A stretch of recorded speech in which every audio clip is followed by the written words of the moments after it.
Hello, നമസ്കാരം. നമ്മൾ വൈകി ഓടുന്ന വണ്ടിയാണ്. 40 മിനിറ്റ് വൈകി നമ്മൾ തുടങ്ങുകയാണ്. പരമാവധി വേഗത്തിൽ കഴിക്കണം. എന്തായാലും പ്രാർത്ഥനകളൊന്നുമില്ലാതെ കവിത ചൊല്ലിക്കൊണ്ട് ഒരു കാവ്യ ചർച്ച തുടങ്ങുന്നത് വളരെ ഉചിതമാണ്. അതും വാക്കിനെ കുറിച്ച് ഉത്കണ്ഠപ്പെടുന്ന 2 കവിതകൾ. വാക്കിനെ കുറിച്ചുള്ള ഉത്കണ്ഠ ഒരു തരത്തിൽ പറഞ്ഞാൽ ഭാഷയെ കുറിച്ചുള്ള ഉത്കണ്ഠ കൂടിയാണ്. മാറുന്ന കാവ്യഭാഷ എന്നതാണ് നമ്മുടെ ഇന്നത്തെ സംസാരത്തിന്റെ വിഷയം. ഇതില് 4 പേര് വരുന്നതാണ്. ഒരാണ് എം വി രാമചന്ദ്രൻ മാഷ്. ചില സൗകര്യങ്ങൾ കാരണം വന്നില്ല. അദ്ദേഹം ഇന്നലെ ഇവിടെ വരികയും സംസാരിക്കുകയും ചെയ്യുമെന്ന് പറഞ്ഞു. അപ്പോൾ ഒരു അഭ്യർത്ഥനയുള്ളതിൽ കൂടിയിരിക്കുന്ന മറ്റ് പ്രശസ്തരായ കവികളോട് അദ്ദേഹത്തിന്റെ പണി കൂടി അവര് അധ്വാനിക്കേണ്ടി വരും. അതിനൊരു സന്നദ്ധരാവണം എന്നൊരു ചെറിയ അപേക്ഷ ഉണ്ട്. അതുകൊണ്ട് കാരണം നമുക്ക് ആളുകളെ നിരാശപ്പെടുത്താൻ കഴിയുള്ളൂ. അതുകൊണ്ട് അതിന്റെ പ്രശ്നമില്ല. ശരി, ഞാൻ ഇതിനൊരു ചടങ്ങുകൾ എനിക്ക് മാത്രം ഇവിടെ ഇരിക്കുന്ന എല്ലാവരും നിങ്ങൾ വളരെ പരിചിതരാണ്. എങ്കിൽ പോലും ഇതിൻ്റെ ഒരു പ്രവേശിക്കാം എന്ന നിലയ്ക്ക് ഞാൻ വളരെ ലഘുവായി പരിചയപ്പെടുത്താം. റഫീഖ് അഹമ്മദ്, അദ്ദേഹമാണ് ഇതിലെ ഏറ്റവും മുതിർന്ന കവി. നമ്മുടെ കൂടിയിരിക്കുന്നതിൻ്റെ പുസ്തകങ്ങൾ പ്രസിദ്ധീകരിച്ച ആളുകളാണ്. അതുകൊണ്ട് ഞാൻ പുസ്തകങ്ങളുടെ പേരെടുത്ത് പറയുന്നില്ല. അദ്ദേഹത്തിന് ഓടക്കുഴൽ award, Kerala Sahitya Akademi award, Olappamanna award, Edappally award, Vyloppilly award, award, Ulloor award, ഇങ്ങനെ നിരവധി അവാർഡുകളാൽ പുരസ്കൃതനായ പ്രശസ്തനായ ലബ്ധപ്രതിഷ്ഠനായ ശ്രീ റഫീഖ് അഹമ്മദാണ് നമ്മുടെ സംസ്ഥാനത്തിൽ നമ്മോട് ചെയ്യുന്ന 1ാമത്തെ കവി. അദ്ദേഹം പ്രശസ്തനായ ഗാനരചയിതാവ് എന്ന നിലയ്ക്കും നിങ്ങൾക്ക് ധാരാളം കവികളെ പരിചയമാവും. സംസ്ഥാന ഫിലിം അവാർഡ് 6 തവണ ലഭിച്ചിട്ടുണ്ടെന്നാണ് ഇന്റർനെറ്റിൽ കാണുന്നത്. അദ്ദേഹം ശരിവെച്ചു. 6 തവണ അദ്ദേഹത്തിന് ലഭിച്ചിട്ടുണ്ട്. മാത്രമല്ല, ഞാനതിൽ കാണുന്നൊരു പ്രത്യേകത, അദ്ദേഹം കവിയായിരിക്കെ തന്നെ എല്ലാവരും ഒരു വേണ്ടതാണ്. പക്ഷെ സാമൂഹ്യ പ്രശ്നങ്ങളിൽ വളരെ സജീവമായി ഇടപെടുന്ന വ്യക്തിത്വമായിട്ടുകൂടി ഞാൻ അദ്ദേഹത്തെ തിരിച്ചറിഞ്ഞിട്ടുണ്ട്. അതുപോലെ നർമ്മത്തോടു കൂടി ചില സമയത്ത് വേണ്ട സമയത്ത് നർമ്മം കലർത്തിയും ഇടപെടുന്ന ഒരു സാമൂഹ്യ ജീവി കൂടിയാണ് ശ്രീ റഫീഖ് അഹമ്മദ്. കവി ആയിരിക്കുമ്പോൾ തന്നെ അതേപോലെ ശ്രീ പി രാമൻ, അദ്ദേഹം വളരെ ഒരടുത്ത ചങ്ങാതി കൂടിയാണ്. ഞങ്ങളൊരു കാലത്ത് പട്ടാമ്പിക്കുളത്തിലുണ്ടായിട്ടുണ്ട്. അദ്ദേഹത്തിൻ്റെ കനം, തുരുമ്പ്, ഭാഷയും കുഞ്ഞും, രാത്രി 12:30 ഒരു താരാട്ട്, പിന്നിലേക്ക് വീശുന്ന കാറ്റ്, ഇരട്ടവാലൻ, കവി നിഴൽ മാല എന്ന കവിതയെ കുറിച്ചുള്ള പുസ്തകം അടക്കം അത് ബ്ലോഗിൽ വന്നതാണ്. പിന്നീട് പുസ്തകമാണ്. അങ്ങനെ ഉള്ള പുസ്തകങ്ങളടക്കം ധാരാളം പുസ്തകങ്ങൾ അദ്ദേഹത്തിൻ്റെതായി. ഇപ്പൊ ഈ ഒരു പുസ്തകം വരാൻ പോകുന്നുണ്ടെന്നാണ് ഞാൻ മനസ്സിലാക്കിയത്. അദ്ദേഹം കേരള സാഹിത്യ അക്കാദമി പുരസ്കാരം, മഹാകവി പി സാഹിത്യ പുരസ്കാരം, ദേശാഭിമാനി പുരസ്കാരം എന്നീ ധാരാളം പുരസ്കാരങ്ങൾ ലഭിക്കേണ്ടതായിട്ടുണ്ട്. അദ്ദേഹത്തിന്റെ പ്രത്യേകത, ജീവശ്വാസം പോലെ കവിതയെ കരുതുന്ന ഒരു കവിയാണ് ശ്രീ പി രാമൻ. പലരും പറയുന്നുണ്ടാവും, സൂക്ഷ്മമായി ഭാഷയിൽ പണിയെടുക്കുന്ന ഒരു കവിയാണ് രാമൻ. കവിതയിൽ ജീവിതത്തെ അഴിച്ചു പണിയാനുള്ള ഒരു വഴിയായി കവിതയിൽ അദ്ദേഹം കാണുന്നുണ്ട് എന്ന് അദ്ദേഹത്തിന്റെ പ്രത്യേകതയാണ്. തീളനില എന്ന ഒരു വളരെ സീരിയസ് ആയ കവിതാ ജേണലിന്റെ എഡിറ്റർ കൂടിയാണ് അദ്ദേഹം. ശ്രീ എം സുരേഷാണ് 3ാമതാണ്. അദ്ദേഹം അവരെ ഒറ്റപ്പാലം NSS കോളേജിലെ അധ്യാപികയാണ്. അബുദാബി ശക്തി തായാട്ട് അവാർഡ്, ഇടശ്ശേരി സാഹിത്യ പുരസ്കാരം, കേരള സാഹിത്യ അക്കാദമി തുഞ്ചൻ പുരസ്കാരം, വള്ളത്തോൾ വിദ്യാപീഠ സാഹിത്യ മഞ്ചേരി പുരസ്കാരം, വൈലോപ്പിള്ളി കവിതാ പുരസ്കാരം, ഇങ്ങനെയൊക്കെയുള്ള പുരസ്കാരങ്ങൾ അവർക്ക് കിട്ടിയിട്ടുണ്ട്. ഒരു ഇലയ്ക്ക് എങ്ങനെയൊക്കെ പറക്കാം എന്ന അവരുടെ പുസ്തകം ലോഗോസ് ആണ് പ്രസിദ്ധീകരിച്ചിട്ടുള്ളത്. അവർ കവി എന്നൊരു വലിയൊരു കാവ്യ നിരൂപക കൂടിയാണ് ശ്രീ EM സുരേഷ്. അപ്പൊ നമുക്ക് നമ്മുടെ സംസാരത്തിലേക്ക് കടക്കാം എന്ന് തോന്നുന്നു. മാറുന്ന കാവ്യഭാഷ ആണ് നമ്മുടെ സംസാരത്തിന്റെ വിഷയം. കവികൾക്ക് ലോകമെമ്പാടും ഒരു ഭാഷയേയുള്ളൂ, ഇലകൾക്കും തത്തകൾക്കും കൗളികൾക്കും എന്ന പോലെ എന്ന് സച്ചിദാനന്ദന്റെ നമ്മുടെയൊക്കെ ജ്യേഷ്ഠ കവിയായ സച്ചിദാനന്ദന്റെ വാക്കോടുകൂടി നമുക്ക് ഇത് തുടങ്ങാം. കവിത ഒരു ഭാഷ അനുഭവം ആകുന്നു എന്ന് സംസാര മധ്യമാണ് ഞാൻ സൂചിപ്പിക്കേണ്ടത്. അവരുടെ വിരോധമുള്ള ആരും ഈ കൂട്ടത്തിൽ ഇരിക്കുന്നുണ്ട് എനിക്ക് തോന്നുന്നില്ല. അപ്പൊ എന്താ വെച്ചാല് ഭാഷയിൽ സംഭവിക്കുന്ന സൂക്ഷ്മമായ മാറ്റങ്ങൾ പോലും കവിതയുടെ ഫോമിനെയും സ്റ്റൈലിനെയും ഇംഗ്ലീഷിൽ അങ്ങനെ പറയാം, കണ്ടന്റിനെയും അത് ഡെലിവറി ചെയ്യുന്ന കാര്യത്തെ ബാധിക്കുന്നുണ്ട്. പക്ഷികൾക്ക് ഇണയെയും ഇരയെയും വിളിക്കാൻ ഒരു കൂവലിന്റെ സ്വരഭേദം മതി. അതൊക്കെ നമ്മളിങ്ങനെ ചർച്ച ചെയ്യുമ്പോൾ വരും. ഒരു സ്വരഭേദം കൊണ്ട് അതിൽ മാറ്റമുണ്ട്. അപ്പോൾ വാക്കുകൾ ഇത്ര വേണം എന്നുള്ളതിൽ ആളുകളുടെ പിറകെ വരും. ഈ അവധൂതയായ കവി അക്ക മഹാദേവി അവരുടെ വചനങ്ങളിൽ പല രീതിയിൽ മല്ലികാർജുനനെ പ്രാപിക്കാൻ പോകുന്ന വഴികളെ പരാമർശിക്കുന്നുണ്ട്. ശ്രീധർസ്ഥാനം അദ്ദേഹം മലയാളത്തിൽ പരിഭാഷപ്പെടുത്തിയിട്ടുണ്ട്. എന്നാൽ ഈ മല്ലികാർജുന ശിവനാണ്. ശിവനിൽ അടിയാൻ വേണ്ടി തീവ്രമായി ആഗ്രഹിക്കുന്ന സമയത്ത് ഒടുവിൽ അവർ പറയുന്നത് ഞാൻ വരും നഗ്നമായ വാക്ക് എന്നാണ് പറയുന്നത്. അപ്പൊ വാക്ക് നഗ്നമാവുക, മറ്റുള്ള അലങ്കാരങ്ങളും അർത്ഥങ്ങളെയും കുറിച്ച് വാക്ക് നഗ്നമാവുക, അതിൻ്റെ ഒരു തീവ്രത തീവ്രത അങ്ങനെ മല്ലികാർജുനൻ അഴിയാൻ ആഗ്രഹിക്കുന്ന അക്കാമഹാദേവിയാണ് നമ്മൾ കാണുന്നത്.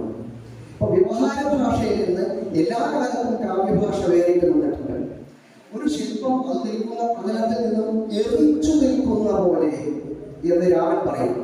അതുകൊണ്ട് കൂടിയാണ് കാവ്യഭാഷയും അതിന്റെ മാറ്റങ്ങളും ഒരു ചർച്ചയ്ക്ക് വിധേയമാവുന്നത്. ഇത്രയും ഇതിൻ്റെ ഒരു ആമുഖമായി പറഞ്ഞുകൊണ്ട് നമ്മൾ ഒന്നാമത്തെ റൗണ്ടിലേക്ക് പോകണം. ആദ്യം ശ്രീ റഫീഖ് അവരോടാണ് സംസാരിക്കുന്നത്. ഇത് രാമചന്ദ്രൻ മാഷോട് കൂടി കരുതി വെച്ചിരുന്ന ചോദ്യങ്ങളായിരുന്നു, നിർത്തില്ല. അതങ്ങനെ നമുക്ക് പാടില്ല, നിർത്തില്ല. കാവ്യഭാഷയെ പ്രതി അനുസ്യൂതം ഉദ്ഘാടനപ്പെടുന്ന ഒരു കവി എന്ന നിലയ്ക്ക് കൂടിയാണ് ശ്രീ റഫീഖ് ഞാൻ തുടങ്ങുന്നത്. എഴുത്തച്ഛൻ മുതൽ ഏതാണ്ട് 3.5 നൂറ്റാണ്ട് വരെ അഥവാ ആധുനിക കവിതയുടെ കാലയളവ് വരെ നിലനിന്നിരുന്ന കാവ്യ ഭാഷ ഉത്തരാധുനിക കവിതയുടെ ഏതാണ്ട് 30 വർഷത്തെ കാലയളവിൽ മാറ്റിമറിക്കപ്പെട്ടിട്ടുണ്ട്. മുളച്ചുകെട്ടില്ലാത്ത സംസ്കൃതത്തിന്റെ ആധിക്യം കുറഞ്ഞ അപസംസ്കൃതീകരണം എന്ന് വേണമെങ്കിൽ പറയാം. നാട്ടുമൊഴി ചേർന്നുള്ള ഭാഷാരീതി 90-കൾ മുതലുള്ള കവിതകളിൽ രൂപപ്പെട്ടതുകൊണ്ടാണ് ഇങ്ങനെ സംഭവിച്ചത് എന്ന് എസ് ജോസഫിന്റെ നിരീക്ഷണത്തെ താങ്കൾ എങ്ങനെയാണ് കാണുന്നത്? മാത്രമല്ല, ഒരനുഭവത്തിന് ഒരു ഭാഷയെ ഉള്ളൂ എന്ന് ഇക്കാലത്തെ കാവ്യഭാഷയെ പറ്റി പറയാവുന്ന വാക്യമാകുന്നു എന്ന് അദ്ദേഹം കാവ്യഭാഷയെ ചുരുക്കുന്നുമുണ്ട്. ഇതേ കുറിച്ച് താങ്കളുടെ നിരീക്ഷണം പറയാൻ നിങ്ങൾ താല്പര്യം?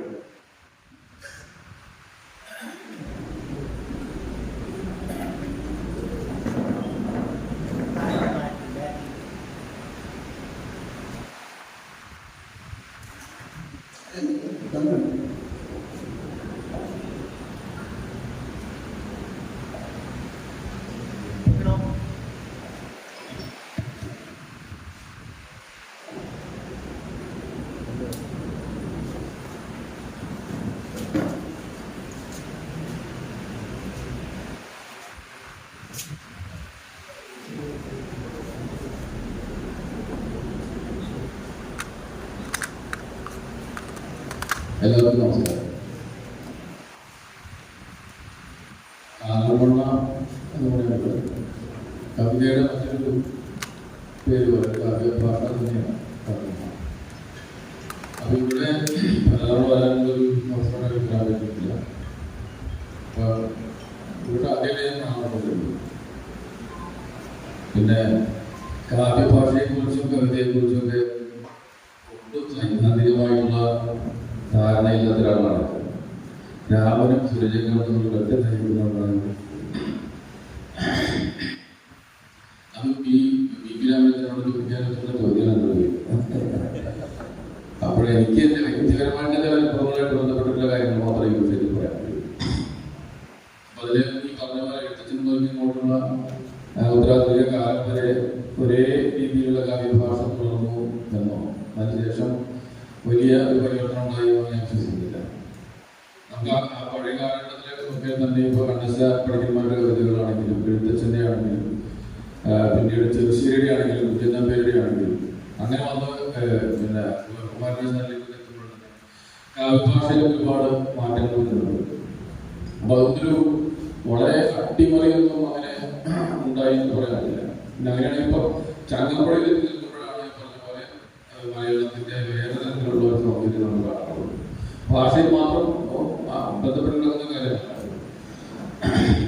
ആ ഭാഷ ഓരോ കവിയും അവരുടേതായിട്ടുള്ള ഒരു ഭാഷാ വ്യവസ്ഥ കണ്ടെത്തുന്നത് വലിയ കവികളൊക്കെ തന്നെ. ഇപ്പോൾ രാമന്റെ കവിതയിൽ രാമനൊക്കെ എപ്പോഴും പറയുന്നത് ഒരു കാര്യം ശരിയാണ്, ഭാഷ കൊണ്ട് ചെയ്യാവുന്ന ഏറ്റവും മികച്ച ഒരു പ്രവൃത്തിയാണ് കവിത എഴുതുന്നത്. അപ്പോൾ അതുകൊണ്ട് ഭാഷ വളരെ പ്രധാനപ്പെട്ട ഒരു സംഗതിയൊക്കെയാണ്.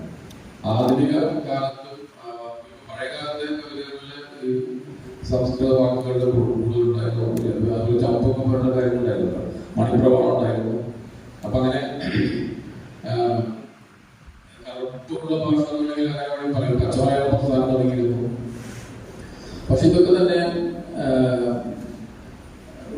ഒരു വേറെ സങ്കുചിതമായിട്ട് തന്നെ വാദങ്ങളല്ലേ ഈ ഭാഷയുടെ കാര്യത്തില് കുറെ ഉദാരമായിട്ടുള്ള സമീപനം പുറത്തണമെന്ന് ആഗ്രഹിക്കുന്നവരാണ്. അതുകൊണ്ട് ഏതെങ്കിലും സംസ്കൃത വാക്കുകൾ വരാൻ പാടില്ല, അല്ലെങ്കിൽ മലയാള വാക്കുകൾ മാത്രമേ പാടുള്ളൂ. പണ്ട് ആറ്റൂരിന്റെ അങ്ങനെയൊരു ആ രീതിയിൽ ചിന്തിച്ചതൊക്കെ അറിയാം. മലയാള വാക്കുകൾ പരമാവധി ഉപയോഗിച്ചുകൊണ്ട് കവിത എഴുതുന്നത് അദ്ദേഹം ഇഷ്ടം വിജയിച്ചിട്ടുള്ളതാണ്. അതേക്കുറിച്ച് ചുള്ളിക്കട്ടിക്ക് തമാശയൊക്കെ പറഞ്ഞിട്ടുള്ള പരിഹാസം പറയാൻ പാടില്ല. എന്നാൽ ചുള്ളിക്കട്ടി രീതിയിൽ പറഞ്ഞിട്ടേ പറയാം. അതായത് പിതൃഗമനം എന്നൊക്കെയുള്ളത് അദ്ദേഹത്തിന്റെ കവിത, ആറ്റൂരിന്റെ ആദ്യകാലത്തെ കവിതയുടെ പേര് പിതൃഗമനം എന്നുള്ള കവിത. അപ്പൊ അങ്ങനെയാണ് തത്തയുടെ ഒരു ഭൂമി എന്നൊക്കെയാണ് വേണ്ടത് എന്നൊക്കെ പറഞ്ഞിട്ടുണ്ടെങ്കിൽ അങ്ങനെ ഇത്തരം കാര്യങ്ങളിലൊന്നും അത്തരം കണ്ടുപിടുത്തങ്ങൾക്കൊന്നും ഒരു പ്രസക്തിയില്ല. അപ്പൊ ആ ഭാഷ വളരുന്നത് മറ്റു പല ഭാഷകളുടെ വാക്കുകൾ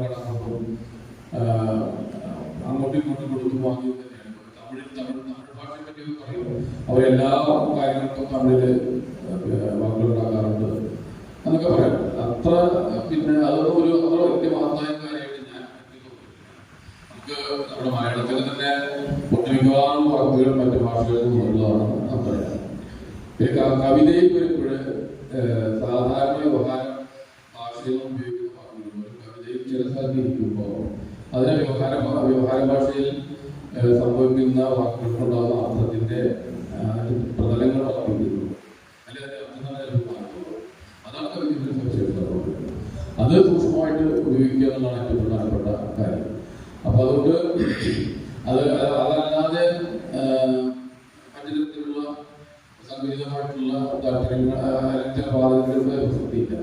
ഓരോ ചങ്ങമ്പുഴ തന്നെ എടുത്താൽ മതി. ചങ്ങമ്പുഴയുടെ കവിതയിൽ അദ്ദേഹം ഉപയോഗിച്ച പല സാധാരണ വളരെ ലളിതകോമളമായിട്ടുള്ള വാക്കുകളൊക്കെ തന്നെ അത് അന്നേ വരെ ഉണ്ടായിരുന്ന അർത്ഥത്തെ ഒരു പടി മുന്നോട്ട് കൊണ്ടുപോയിട്ടുണ്ട്, അല്ലെങ്കിൽ വേറെ തരത്തിലേക്ക് അതിനെ വികസിപ്പിച്ചിട്ടുണ്ട്. കുമാരനാശന്റെ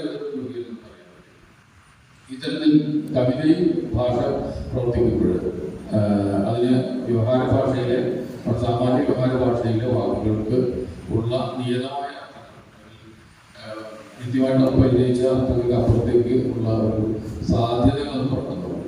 ഇങ്ങനെയുള്ള പല സാധ്യതകൾ കവിതകൾക്കുണ്ട്. ഉത്തരാധുനിക കവിത എന്ന് പറയപ്പെടുന്ന കവിതയിൽ ജോസഫിന്റെ ചില അഭിപ്രായങ്ങളോട് പറഞ്ഞിരുന്നു.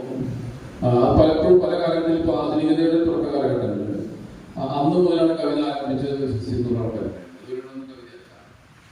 പ്രത്യേക കാലഘട്ടം മുതലാണ് മലയാളത്തിൽ കവിത ഉണ്ടാകുന്നത് എന്ന് വിശ്വസിച്ച ആളുകളുടെ ഉത്തരാധുനിക കാലത്ത് അങ്ങനെ ഉണ്ടാവും, അതവർക്ക് വിശ്വസിക്കാറ്. പക്ഷെ അതൊന്നും പല കാലം അതിനൊക്കെ തന്നെ പ്രസക്തമാക്കിക്കൊണ്ട് മുന്നോട്ട് പോകുന്ന അനുഭവത്തിലൂടെ കാണുന്നത്. അതെല്ലാവരും ഉൾക്കൊള്ളുകയും അതിനെ ചേരാത്തതിനൊക്കെ തിരസ്കരിക്കുകയും ചെയ്യും എന്നുള്ളത് യാഥാർത്ഥ്യമാണ്. അപ്പോൾ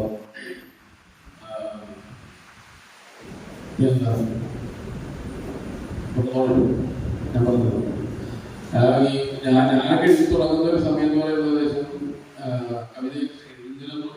കവിതയെ വളരെ ഗൗരവമായിട്ട് കാണുന്ന ഒരു 70കളുടെ അവസാനത്തിലാണ്.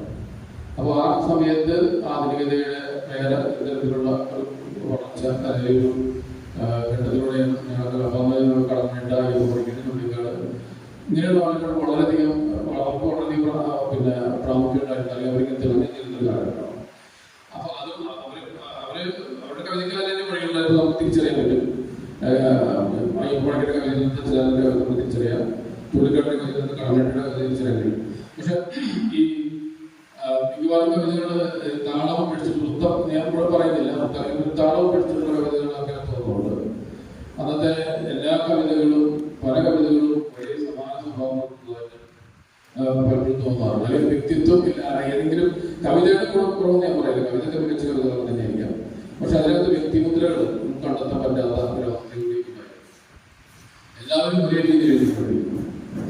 ഏതെങ്കിലും ഒരു കവിയുടെ സവിശേഷമായിട്ടുള്ള വ്യക്തിമുദ്ര നമുക്ക് മനസ്സിലാക്കാൻ പറ്റാത്തൊരവസ്ഥ അക്കാലത്ത് ഗദ്യകവിതകൾ ഗദ്യകവിത എന്നൊക്കെ പറയുന്ന കവിത എന്നൊക്കെ പറയുമെങ്കിലും അത് സാങ്കേതികമായ സൗകര്യത്തിനോട് പറയുന്നതാണ്. ഈ ഗദ്യകവിതകൾ അങ്ങനെ ഒരു അവസ്ഥ ഉണ്ടാക്കിയിട്ടുണ്ട് എന്ന് മാത്രമല്ല പലതും വിവർത്തന കവിതയാണോ അതോ ഒറിജിനലാണോ എന്നൊരു ചർച്ച തരത്തിലുള്ള നിരവധി കവിതകളൊക്കെ ഉണ്ടായി. അപ്പൊ ഞാൻ എഴുതുമ്പോൾ ഞാൻ പറഞ്ഞ ആദ്യകാലത്ത് ഞാൻ ഈ കവിതകളുടെ വലിയൊരു ആരാധകനും അനുകർത്താവുമായി എഴുതി ശ്രമിച്ചാണ്. പിന്നീടാണ് എനിക്ക് തോന്നിയത് ഇത് അല്ല, നമുക്ക് കവിതയുടെ വേറെ ഒരു വഴി കൂടി കിടക്കുന്നുണ്ട്, ആ വഴിയിലൂടെ കൂടി സഞ്ചരിക്കാവുന്നതാണല്ലോ എന്നുള്ള തോന്നൽ. അതിന്റെ ഫലമായിട്ടാണ് പലപ്പോഴും ഞാൻ ഒത്തൊന്നും പഠിച്ചിട്ടുള്ളതല്ല, ഞാൻ ഹൈസ്കൂൾ വരെ മാത്രമേ ഈ വൃത്തങ്ങളുടെ പലകാര്യങ്ങളും ഒക്കെ പഠിച്ചു, പിന്നെ കോളേജൊക്കെ വേറെ ആയിരുന്നു. എങ്കിൽ പോലും ആ തരത്തിൽ മലയാളത്തിലെ വൃത്തങ്ങളെ അല്ലെങ്കിൽ താളബോധമുള്ള എന്താ പറയുക അവസ്ഥയുള്ള കവിതകൾ എഴുതാനൊരു ശ്രമബോധപൂർവ്വം നടത്തിയിട്ടുണ്ട്. അത് ആ കാലഘട്ടത്തിലെ നിരവധി ഒരേ ശബ്ദത്തിലുള്ള ഒരേ തരത്തിലുള്ള കവിതകൾ കണ്ടുപിടി നടന്നുകൊണ്ടിരിക്കുന്നു. അപ്പൊ അത് കാവ്യഭാഷ എന്ന് പറയുന്നത് കാവ്യഭാഷയിലെ അതിന്റെ ശക്തിയും ചൈതന്യവും ഒക്കെ കുറെ കൂടി വ്യക്തമാക്കാൻ, കുറെ കൂടി നമുക്ക് വേറിട്ട് നിൽക്കുന്ന കവിത എന്ന രീതിയിൽ തന്നെ മറ്റു വ്യവഹാരങ്ങളിലും വേറിട്ട് നിൽക്കാൻ ഒരുപക്ഷെ ഒരു താള ബോധത്തോടു കൂടിയിട്ടുള്ള ഒരു താള വ്യവസ്ഥയോട് കൂടിയിട്ടുള്ള കവിത സഹായിക്കുമെന്നുള്ളൊരു വിശ്വാസം അന്നുണ്ടെന്നും എനിക്ക് ഞാൻ എഴുതാം. അങ്ങനെ ഗദ്യരൂപത്തിൽ എഴുതാമെങ്കിൽ പോലും അതിനെ പറഞ്ഞ പോലെ നമ്മളൊരു സാധാരണ പഞ്ചായത്ത് ഓഫീസിൽ നിന്നോ അല്ലെങ്കിൽ പത്രവാർത്തയിൽ നിന്നോ വേറിട്ട് നിൽക്കുന്ന തരത്തിലുള്ള ഭാഷ അനാവശ്യമുണ്ട്. അതിൽ തന്നെയാണ് നമ്മുടെ കാവ്യഭാഷ എന്ന് പറയുന്നത്. പലപ്പോഴും സംസാര ഭാഷയിൽ കൊണ്ടിരിക്കുന്നു. ഏറ്റവും അടുത്ത ചോദ്യം എന്റെ അടുത്ത ചോദ്യം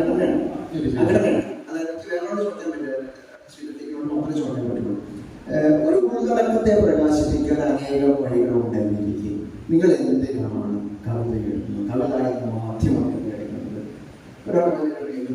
വേറെ തരത്തിൽ പറഞ്ഞാൽ ഒരു ഭാഷാഖണ്ഡത്തെ കവിത എന്ന് വിളിപ്പിക്കുന്നത് എന്താണ്?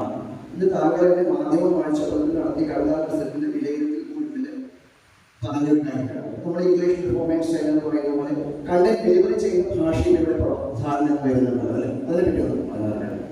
രണ്ടാമത് പറഞ്ഞതിനുള്ള മറുപടി സാധ്യമല്ല. കാരണം ഒരു ഭാഷാഖണ്ഡത്തെ എങ്ങനെ കവിതയിൽ വിളിക്കാം എന്നുള്ളത് നമുക്കത് പിന്നെ അതിനെക്കുറിച്ച് വിവരിക്കാനുള്ള അറിവില്ല. നമുക്കിപ്പോൾ പഞ്ചസാരയുടെ മധുരമുണ്ടെന്നല്ലാതെ എങ്ങനെയാണ് മധുരം പറയാൻ അതെല്ലാവർക്കും അറിയാവുന്ന ഒരു കാര്യമാണ്. അപ്പോൾ ഒരു ഭാഷാഖണ്ഡം കവിതയായിട്ട് തീരുന്നത് എന്തുകൊണ്ട് ഒരുപാട് നിർവചനങ്ങളും ഒക്കെ ഉണ്ടായിരിക്കും. പക്ഷെ അത് ആത്യന്തികമായിട്ട് വായിക്കുന്നവർക്ക് ഒരു അനുഭൂതി തന്നെയാണ്. പിന്നെ മറ്റൊരു കാര്യം എന്ന് പറയുന്നത് കവിത എന്നെ സംബന്ധിച്ചുള്ള ഉള്ളടക്കം അവതരിപ്പിക്കലല്ല. എനിക്ക് ഒരു പ്രമേയം പറയുകയാണെങ്കിൽ ഇതിനേക്കാൾ ശക്തമായിട്ട് ഇന്നത്തെ കാലം പണ്ടൊക്കെ പറയും കവിത ശക്തമായിട്ടുള്ള ആയുധമാണ്, അത് സമൂഹത്തിനെതിരെയുള്ള ഒരു പടവാളാണെന്നൊക്കെ പറയാറുണ്ട്. ഇന്ന് അതൊന്നും അല്ല നടക്കുന്നത്. ഇന്ന് ഇലക്ട്രോണിക് യുഗത്തിൽ സൈബർ ഇതുകൊണ്ടോടുകൂടി അതിനേക്കാളൊക്കെ ശക്തമായിട്ടുള്ള മറ്റ് നിരവധി ആയുധങ്ങൾ വന്നു വരുന്നുണ്ട്. അതുകൊണ്ട് അന്നും ഇന്നും അങ്ങനെ ജനങ്ങളെ ഉത്ബോധിപ്പിക്കാനോ അല്ലെങ്കിൽ ഒരു വിഷയം ഒരു പ്രമേയം അവതരിപ്പിക്കാനോ മാത്രമായിട്ടുള്ള ഒരു സംഗതിയല്ല. അത് ആകാശം കൊണ്ടുപോലെ അതിന്റെ വടിവാദം അറിയില്ല എന്ന് പറഞ്ഞതുപോലെ അത് അതിനകത്തേക്ക് നമ്മുടെ ബോധപൂർവ്വമായിട്ടുള്ള പല കാര്യങ്ങളും വന്നു ചെയ്യുന്ന പല വ്യാഖ്യാനങ്ങൾക്ക് സാധ്യമാവുന്ന ഒരു ആവിഷ്കാരം തന്നെയാണ്. അത് ഒരു പ്രമേയത്തെ പക്ഷേ ഉണ്ടായിരിക്കാം. പക്ഷെ പ്രമേയത്തിനപ്പുറത്ത് ഭാഷ കൊണ്ടുണ്ടാക്കുന്ന ചില ഭംഗികൾ, സൗന്ദര്യ ലാവണ്യ പ്രക്രിയകൾ, പിന്നെ വാക്കുകൾ കൂട്ടിച്ചേർന്നുണ്ടാവുന്ന ചില തീപ്പൊരികൾ, അങ്ങനെയുള്ള നിരവധി സാധ്യതകൾ ഉൾക്കൊള്ളുന്ന ഒരു പ്രക്രിയയായിട്ടാണ് എനിക്ക് തോന്നുന്നത്. പ്രമേയം മാത്രം അല്ലെങ്കിൽ ഉള്ളടക്കം മാത്രം പറയാനുള്ള ഒരു കാര്യമായിട്ട്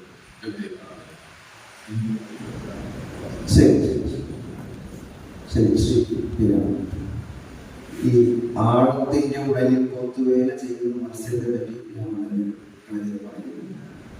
ഭാഷയിൽ പണിയെടുക്കുന്ന കവി കൂടിയാണ്. ഒരാശയത്തെ അധിവർത്തിച്ച് ഭാഷയ്ക്ക് നിൽക്കാൻ കഴിയും എന്ന് കരുതുന്നു മാത്രമല്ല കുമാരനാശാന്റെ കവിതയ്ക്ക് മേലുള്ള ക്രാഫ്റ്റ് പ്രസിദ്ധമാണ്. ആശാന്റെ ഭാഷ, ആഖ്യാന രീതി ഇവ പരിശോധിച്ചാൽ അക്കാലം വരെ ഉപമ, അലങ്കാരങ്ങൾ തുടങ്ങിയ അലങ്കാരങ്ങളെ മാറ്റിവെച്ച് അത് അലങ്കരിച്ചിരുന്ന കാവ്യഭാഷയെ മാറ്റിവെച്ച് ഇമേജുകളെ ആഖ്യാനത്തിന് ഉപയോഗിക്കുന്നതായി ഒരു സംഭാഷണത്തിൽ താങ്കൾ സൂചിപ്പിച്ചിട്ടുണ്ട്. പാസീവായ അലങ്കാരങ്ങളെ മാറ്റി സ്ഥിരതയുള്ള ഇമേജുകളെ ഉപയോഗിച്ചു ആശാൻ എന്ന് വേണമെങ്കിൽ നമുക്ക് പറയാം. കാവ്യഭാഷയെ മുൻനിർത്തി ഈ മാറ്റത്തെ ഒന്ന് സ്വീകരിക്കാം. ബൈജു തുടങ്ങിയ ഒരു പ്രശ്നത്തിന്റെ തുടർച്ച തന്നെയാണ് ഇതെന്ന് ഞാൻ വിചാരിക്കുന്നു. കവിത അടിസ്ഥാനപരമായിട്ട് ഒരു ഭാഷാനുഭവമാണ്, ഒരു ആശയാനുഭവമല്ല. കാരണം കവിത വായിച്ച് തീരുമ്പോൾ നമ്മുടെ മനസ്സിൽ അത് പതിയുന്നത്, എന്നെ സംബന്ധിച്ചിടത്തോളം കഴിഞ്ഞൊരു 14 വർഷമായി കവിത വായിക്കുന്ന ഒരാളെന്നുള്ള നിലയിൽ, എഴുത്തുകാരൻ എന്നുള്ള നിലയിലല്ല, ഒരു കവിതയുടെ വായനക്കാരൻ എന്നുള്ള നിലയിൽ എനിക്ക് ആ 40 കൊല്ലം കവിത വായിച്ചതിൻ്റെ ഒരു ആധികാരികതയോടെ പറയാൻ പറ്റും. ഒരിക്കലും ഒരാശയാനുഭവമല്ല, മറിച്ച് ഭാഷാനുഭവമാണ് ഒന്നാമതായി. അത് കഴിഞ്ഞ് അതിൽ നിന്ന് ആ ഭാഷാനുഭവത്തിൽ നിന്ന് നമ്മൾ ആശയാനുഭവങ്ങളിലേക്കൊക്കെ പോകുന്നുണ്ടാവും. പലപ്പോഴും പല കവിതകൾ വായിക്കുമ്പോൾ പഴയകാല കവിതകളായാലും വേണ്ടില്ല, പുതിയ കാല കവിതകളായാലും വേണ്ടില്ല, അതിൻ്റെ ശബ്ദതലം വളരെ പ്രധാനമാണ്. അതിന്റെ ശബ്ദതലത്തെ ഇപ്പോ എങ്കിലോ പണ്ട് യുധിഷ്ഠിരൻ ഭീമനും മംഗമാർമൗലിയും മാതൃസുതന്മാരിരുവരും ഔവണ്ണ മദ്രീവനം ദേവതക്കും ദശാന്തരേ ഗന്ധവാദത്താൽ സമാഹൃതമായ സൗഗന്ധികം കണ്ടുടൻ കൗതുകാൽ പാർശ്വതി ഗന്ധവാത്മജൻ തന്നോടു ചൊല്ലിനാൾ ഗന്ധദ്വിപ പ്രൗഢമുന്ത സഞ്ചാരിണി. ആ ഗന്ധദ്വിപ പ്രൗഢമുന്ത സഞ്ചാരിണി എന്ന വാക്കിന്റെ അർത്ഥം എനിക്ക് അറിയില്ലെങ്കിലും എനിക്ക് അതിനൊരു അർത്ഥബോധം ഉണ്ടാവുന്നുണ്ട്. എനിക്ക് അതിൽ നിന്നൊരു അർത്ഥബോധം തീർച്ചയായിട്ടും ഉണ്ടാവുന്നുണ്ട്. അത് പാഞ്ചാലിയുടെ നടപ്പിനെയാണ് കുഞ്ചതമ്പേരൻ കല്യാണസമൂഹത്തിനുള്ളത് പറഞ്ഞിരിക്കുന്നത്. പാഞ്ചാലിയെ വിശേഷിപ്പിക്കുകയാണ് ഗന്ധദ്വിപ പ്രൗഢമന്ത സഞ്ചാരിണി. അത് 2 തവണ വായിച്ചു കഴിഞ്ഞാൽ ശബ്ദം ഇങ്ങനെ തെളിഞ്ഞ ആ ശബ്ദത്തിൽ നിന്നൊരു ചിത്രം ഇങ്ങനെ തെളിഞ്ഞു വരും. അതൊരു ദൃശ്യമായിട്ട് മാറും. ഇവിടെ എന്തുകൊണ്ട് എന്റെ മനസ്സിലാവായിരിക്കുന്നു എന്ന് പറഞ്ഞു കഴിഞ്ഞാൽ അതിന്റെ ഭാഷാനുഭവമാണ് ആദ്യം. ആ ഭാഷാനുഭവത്തിൽ നിന്നാണ് ഞാനൊരു ചിത്രരൂപത്തിലേക്ക്, ഒരു ദൃശ്യത്തിലേക്ക്, ഒരാശയത്തിലേക്ക് ഞാൻ എത്തിച്ചേരുന്നത്. തീർച്ചയായിട്ടും കവിതയുടെ അടിസ്ഥാന ഘടന അത് തന്നെയാണ് എന്ന് ഞാൻ വിചാരിക്കുന്നത്. കവിത ഒരു അടിസ്ഥാനപരമായിട്ടൊരു ഭാഷാനുഭവമാണ്. ആ ഭാഷാനുഭവം ഇല്ലാതെ കേവലം ആശയാനുഭവമായിട്ട് കവിത മാറുമ്പോൾ എന്താ പറയാ, നമുക്കത് നമ്മുടെ മനസ്സിൽ കിട്ടില്ല. പലപ്പോഴും കവിതയ്ക്ക് സംഭവിക്കുന്ന ഒരു വേണ്ട രീതിയിലല്ല എന്ന് തോന്നുന്ന ഒരു അധപ്പതനം എനിക്ക് തോന്നുന്നു. ഈ കവിത ആശയാനുഭവം മാത്രമായിട്ട് വരുന്നതാണ് കവിതയ്ക്ക് സംഭവിക്കാവുന്ന ഏറ്റവും വലിയ അധപ്പതനം എന്നും ഞാൻ വിചാരിക്കുന്നു.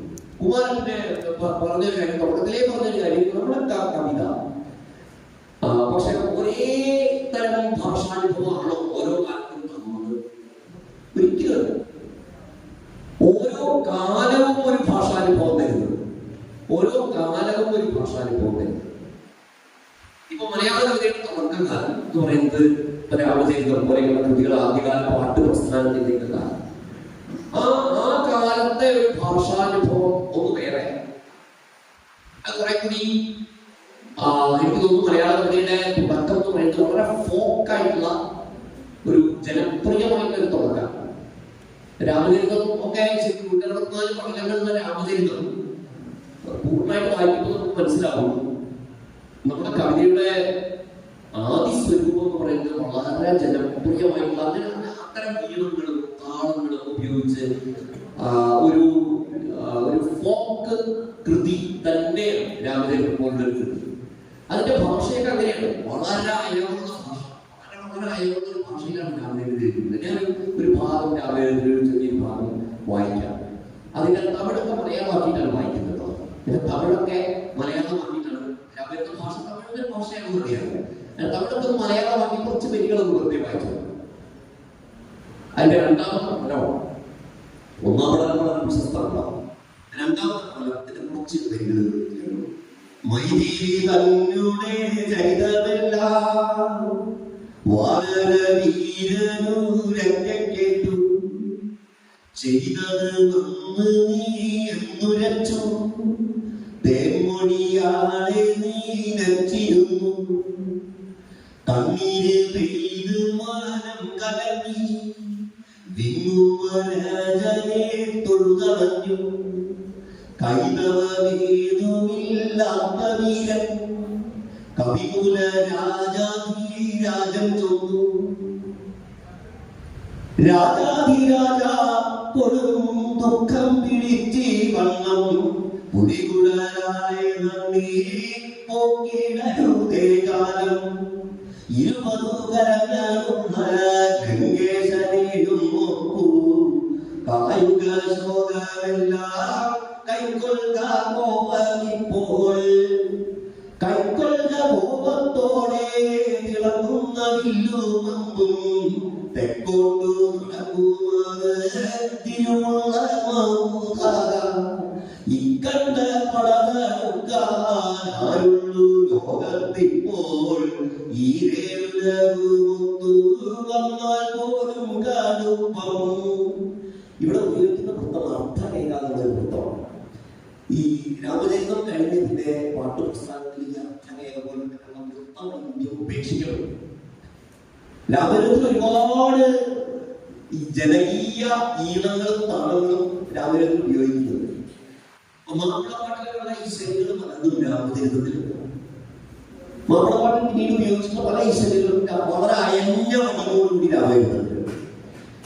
പക്ഷെ ആ ഒരു ശബ്ദഫലം എഴുത്തിച്ചെത്തുമ്പോ മാറുന്നു. സ്ക്രീൻ മാറുന്ന പോലെ എഴുത്തച്ഛന്റെ കവിതയുടെ ഭാഷാനുഭവം വേറൊന്നാണ്. അത് വേറൊന്നാണ്. അതിനകത്ത് പല സമൂഹത്തിൽ പല മാറ്റങ്ങളുണ്ടായി. ചരിത്രത്തിൽ ഒരുപാട് കലർപ്പുകളുണ്ടായി, അല്ലെ? ഭാഷയിൽ ഒരുപാട് കലർപ്പുകളുണ്ടായി. സംസ്കൃതത്തിന്റെ വ്യാപനം പ്രധാനപ്പെട്ട ഒരു ഘടകമാണ്. സംസ്കൃതം പോലെ ഒരു ഭാഷ മലയാളത്തിൽ കലരുന്നു. അതുണ്ടാകുന്ന മാറ്റങ്ങൾ എഴുത്തച്ഛന്റെ കവിഭാഷ അത്രയുമാണ്. ഈ അത്ഭുതകരമായ കാര്യം പതിനെട്ടാം കുഞ്ചനല്ലേ ഈ രാമചരിത ഭാഷയുടെ ഒരു പുനരുദ്ധാരം നമുക്ക് കാണാം. പല ചെറിയ രാമചരിത ഭാഷയുണ്ട്. ഇത് കുഞ്ചനത്തിന്റെ ഭാഷയോട് ചേർത്ത് വെച്ച് ഒരു അടുപ്പാണ്. ഈ ഞാൻ നേരത്തെ പറഞ്ഞ അർത്ഥകേകാവുന്ന വൃത്തം രാമചരിതം കഴിഞ്ഞാൽ പിന്നെ നമ്മൾ കാണുന്നത് കുഞ്ചനത്തിയല്ല. രാമചരിതത്തിൽ ഏറ്റവും കൂടുതൽ ഉപയോഗിച്ചിട്ടുള്ള അടിസ്ഥാന വൃത്തമാണ്. കുഞ്ചനത്തിയാലും ധാരാളമായി ഉപയോഗിച്ചിട്ടുള്ള വൃത്തം പോലെ അർത്ഥകേഖയുടെ വലിയ ഒഴുക്ക് കുഞ്ചനത്തിയാണ്. അവ രാമചരിതത്തിൽ നിന്നൊരു തുടർച്ച പിന്നീട് കുഞ്ചനത്തിയായിരുന്നു. ഇനി രസകരമായ കാര്യം ഞാൻ സൂചിപ്പിച്ചു. ഈ രാമചരിതത്തിന്റെ വേറൊരു തുടർച്ച മാപ്പിളപ്പാട്ടുകളുണ്ട്. ഇപ്പോ അന്താദിപ്രാസം പറയുന്ന പ്രാസങ്ങൾ, വേറെ പ്രത്യേകം കാണാവുന്ന പ്രാസങ്ങളൊക്കെ പാഠ്യപുസ്തകത്തിൽ നിന്ന് നേരെ ബാക്കി നിൽക്കുന്നത് മാപ്പിളപ്പാട്ടാണ്. പക്ഷെ മാപ്പിളപ്പാട്ടിനെ പിന്നീട് നമ്മൾ മാർജിനലൈസ് ചെയ്ത് മാറി, അല്ലെ? വേറൊരു സാഹിത്യമാണ്. അപ്പൊ ഇങ്ങനെ വലിയ മാറ്റങ്ങൾക്ക് വിധേയമായി കണ്ടിരിക്കുന്ന ഒന്നാണ് ഓരോ കാലവും ഓരോ ഭാഷ മുന്നോട്ട് വയ്ക്കുന്നത്. അതേപോലെ തന്നെ ആദ്യകാലത്ത് പുരുഷന്മാരാണ് കവിത എഴുതിയിരിക്കുന്നത്. 19ാം നൂറ്റാണ്ടുകാരുടെ സ്ത്രീകൾ കവിതയിലേക്ക് വരാറുണ്ട്. കുട്ടിക്കുട്ടികളുടെ ലക്ഷ്യം പോലെയുള്ള സ്ത്രീകൾ എഴുതാറുണ്ട്. ഞാൻ വിചാരിക്കുന്ന സ്ത്രീകളുടെ എഴുത്ത് വന്നതോടുകൂടി കവിതയുടെ ഭാഷയുടെ സ്വഭാവം പിന്നെ മാറുന്നത് പലതരത്തിലുള്ള മാറ്റം. 20ാം നൂറ്റാണ്ട് തുടങ്ങിയപ്പോഴേക്കും ബാലാമിയുടെയും കവിതകളിലെത്തുമ്പോഴേക്കും ആ മാറ്റം നമുക്ക് കാണാം. ഇങ്ങനെ കാലം മാറുമ്പോ, ദേശം മാറുമ്പോ, ലിംഗം മാറുമ്പോ അതിനൊക്കെ അനുസരിച്ച് കവിതയുടെ ഭാഷയിൽ പല വ്യത്യാസങ്ങൾ വരുന്നുണ്ട് എന്ന് ഞാൻ വിചാരിക്കുന്നു. ഇതിന്റെ ഒരു പ്രധാനപ്പെട്ട ഈ മാറ്റത്തിന്റെ പ്രധാനപ്പെട്ട ഒരു തല നമുക്ക് കുമാരനാശാന്റെ കാണാം. കുമാരനാശാന്റെ എത്തുമ്പോ കുമാരനാശാന്റെ അടിസ്ഥാനപരമായി സംസ്കൃത കാവ്യങ്ങളുടെ ഘടനയാണ് സ്വീകരിച്ചത് എന്ന് തോന്നുമെങ്കിലും സംസ്കൃതത്തിലെ കുമാരസംഭവം പോലെയോ അല്ലെങ്കിൽ രഘുവംശം പോലെയുള്ള കൃതികളുടെ ഒരു അടിസ്ഥാന ഘടന കുമാരനാശാന്റെ നളിനിയൊക്കെ വായിക്കുമ്പോൾ അതിന്റെ അടിയിൽ കിടക്കുന്നുണ്ട് എന്ന് തോന്നുമെങ്കിൽ പോലും ആ രീതിയിൽ അതിനെ യാഥാസ്ഥിതികമായിട്ടല്ല ആശാൻ ഉപയോഗിച്ചത്. ആശാൻ ആധുനിക ലോക കവിതയുമായിട്ട് ആശാന്റെ സമ്പർക്കം ഉണ്ടായിരുന്നു. പ്രത്യേകിച്ചും കാൽപ്പനിക കവിതയുമായിട്ടുള്ള നല്ല പരിചയം ആശാൻ ഉണ്ടായിരുന്നു. അതുകൊണ്ട് തന്നെ ആശാൻ ഈ സൂചിപ്പിച്ച് ആശാൻ ഈ അലങ്കാരങ്ങൾ തോന്നുമ്പോൾ പ്രേക്ഷകർ മാറി അതിന്റെ സ്ഥാനത്ത് അപ്പൊ നളിനി എടുത്തു നോക്കിയാൽ വളരെ വ്യക്തമാണ്. നളിനിയിലെ ഓരോ ശ്ലോകത്തിലും ഒരു ഇമേജ് ഇങ്ങനെ. ആദ്യത്തെ ശ്ലോകം നല്ല ദൈവമതഭൂമി ഏറെയായി കൊല്ലം അങ്ങൊരു വിവാദവേളയിൽ ഉല്ലസിച്ചു യുവയോഗിയെ ബാലരവി പോലെ കമ്പിമറും ഒരു ബാലരവി. നളിനിയുടെ അവസാനത്തുമ്പോ അതേ സൂര്യനെ നമ്മള് ഭാനുമണ്ഡലത്തിൽ ഉറച്ചു നിൽക്കുന്ന വ്യോമമണ്ഡലത്തിന്റെ നടുക്ക് ഉറച്ചു നിൽക്കുന്ന ഒരു മധ്യാഹ്ന സൂര്യനെ നമ്മൾ കാണുന്നു നളിനിയുടെ അവസാനത്തുമ്പോ അല്ലെ. ഒരു മധ്യാഹ്ന സൂര്യനാണ് കവിത അവസാനിക്കുന്നത്. അവസാന ഭാഗത്തുണ്ടോ ഇങ്ങനെ ഒന്നാമത്തെ ശ്ലോകത്തിൽ ബാലരവി ഒരു പർവ്വത സൂര്യൻ. അങ്ങനെ ഓരോ ശ്ലോകത്തിൽ രണ്ടാമത്തെ ശ്ലോകത്തിൽ മൂന്നാമത്തെ ശ്ലോകത്തിൽ എത്തുമ്പോൾ ഓരോരോ ഇതേപോലെ ഒരു സെൻട്രൽ ഇമേജ് ഓരോ ശ്ലോകത്തിലും നമുക്ക് കാണാൻ സാധിക്കും. ഇമേജിൽ നിന്ന് ഇമേജിലേക്ക് ചാടി പോകുന്ന ഒരാഖ്യാനമാക്കി കവിതയുടെ ആഖ്യാനത്തെ കുമാരനാശാൻ മാറ്റി. അത് വലിയ മാറ്റാണ് കാവ്യ ഭാഷയിൽ സംഭവിച്ചിട്ടുള്ള ഇമേജുകളുടെ ഒരു ഭാഷ ഭാഷ. അതിനെ ആശാൻ ഭാഷയിൽ കുറെ പണിയെടുക്കേണ്ടി വന്നിട്ടുണ്ട്. സാധാരണഗതിയിലുള്ള ഒരു ഭാഷാ വ്യവഹാരം ആശാൻ മാറ്റി മറിക്കേണ്ടി വന്നു. ഓതി ഓതി ഒരു ക്രിയാപദങ്ങളുടെ തുടങ്ങേണ്ടത് ഒരു ശ്ലോകം അല്ലെ. സാധാരണ മലയാളത്തിന്റെ രീതി അനുസരിച്ച് ക്രിയ അവസാനമാണ്. ക്രിയ ആദ്യം വെച്ചിട്ട് ഒരു വാചകം തുടങ്ങുന്നത് ഓതി നീണ്ട ജടയും അകങ്ങളും ഭൂമിയും ചില തപസ്വി എന്നത് ഓതി എന്നാണ്. ഓതി ആദ്യം വെച്ചു. ഇങ്ങനെ കവിതയുടെ സാമാന്യ വ്യവഹാര ഭാഷയുടെ നിയമങ്ങൾ കാവ്യഭാഷയ്ക്ക് വേണ്ടി മാറ്റിമറിക്കേണ്ടി വരുന്നു ആശാൻ. ഞാൻ എന്റെ ഈ വാദത്തിന്റെ അവസാനത്തിലേക്ക് വരാം. ഇങ്ങനെ മലയാള കവിതയുടെ ഭാഷ എന്ന് പറയുന്നത് രാമചരിതം തൊട്ട് ഇന്ന് വരെയുള്ള ഭാഷ പലതരം മാറ്റങ്ങൾക്ക് വിധേയമായിട്ടുണ്ട്. തീർച്ചയായിട്ടും പുതിയ ഒരു കാലത്ത് ഒരു കവിയുടെ കവിത വായിച്ചാൽ ഒരു പഴയ കവിക്ക് മനസ്സിലാവുന്നത് പോലില്ല. അതാ ഇപ്പോ കുമാരനാശാൻ പറഞ്ഞത് ഏറ്റവും പുതിയ തലമുറയിൽപ്പെട്ട ഒരു കവിയുടെ കവിത വായിച്ചപ്പോ CP രമേശ് എന്നൊരു കവിത. CP രമേശിന്റെ പേര് ഞാൻ പറഞ്ഞ അയാൾ നമ്മുടെ ഈ നാട്ടുകാരനായതുകൊണ്ടാണ് ചെറുപ്പശ്ശേരിക്ക് അടുത്ത് വീട് താമസിക്കുന്നത്. CP രമേശ് എന്ന ഒരു കവി, ചെറുപ്പക്കാരൻ പയ്യൻ. അയാൾക്ക് കവിത വായിച്ചാൽ കുമാരനാശാൻ മനസ്സിലാവുമെന്ന് എനിക്കറിയില്ല. CP രമേശിനൊന്നും ബലികൊടുക്കുന്നില്ല. ഈ താളവും ഈണവും ഒന്നും ബലികൊടുക്കുന്നില്ല. താളവും ഈണമൊക്കെ തന്റേതായ രീതിയിൽ നിലനിർത്തിക്കൊണ്ട് തന്നെയാണ് എഴുതുന്നത്. ഞാൻ ഒരു ചെറിയൊരു കവിതയുടെ ഒരു ഭാഗം ഞാൻ വായിക്കും. CP രമേശിന്റെ പുതിയ കവിയായൊരു കവിത വായിക്കാം. കവിതയുടെ പേര് ലുട്ടാപ്പിയുടെ ആദ്യ രാത്രി. ലുട്ടാപ്പിയുടെ ആദ്യ രാത്രി. കുട്ടിയോടെയും നിർമ്മിച്ച് ബപ്പവും കളിച്ച് പറന്നു നടക്കുന്ന ലുട്ടാപ്പിയിലെ ഉത്തരവാദിത്തം പഠിപ്പിക്കാൻ കുട്ടൂസ് മുത്തശ്ശനും രാഗിനി മുപ്പത്തി കരിനീലി പെണ്ണുമായി കെട്ടിച്ചു. കുട്ടിയോടെയും നിർമ്മിച്ച് ബപ്പവും കളിച്ച് പറന്നു നടക്കുന്ന ലുട്ടാപ്പിയിലെ ഉത്തരവാദിത്തം പഠിപ്പിക്കാൻ കുട്ടൂസൻ മുത്തശ്ശനും രാഗിനി മുപ്പത്തിയും കരിനീലി പെണ്ണുമായി കെട്ടിച്ചു. പഞ്ചാരക്കുതിരി മുത്താരം കുന്നുമേൽ പഞ്ചാര കൊണ്ടുപോൽ കല്യ താളത്തിൽ മൂന്നണ്ട കോളത്തിൽ പെണ്ണിന്റെ ചെക്കന്റെ ആദ്യരാണ്. പൊന്നപ്പടി നീങ്ങിയേ മുത്തപ്പടി വിട്ടുപോയി. പൊന്നപ്പടി നീങ്ങിയേ മുത്തപ്പടി വിട്ടുപോയി. ലല്ലപ്പടി ചുത്തപ്പടി പൊന്നാരെ രാത്രി വിടലും അച്ചിങ്ങ നമ്മളെ ആന കുട്ടിയിട്ട് ആന കുട്ടിയിട്ട്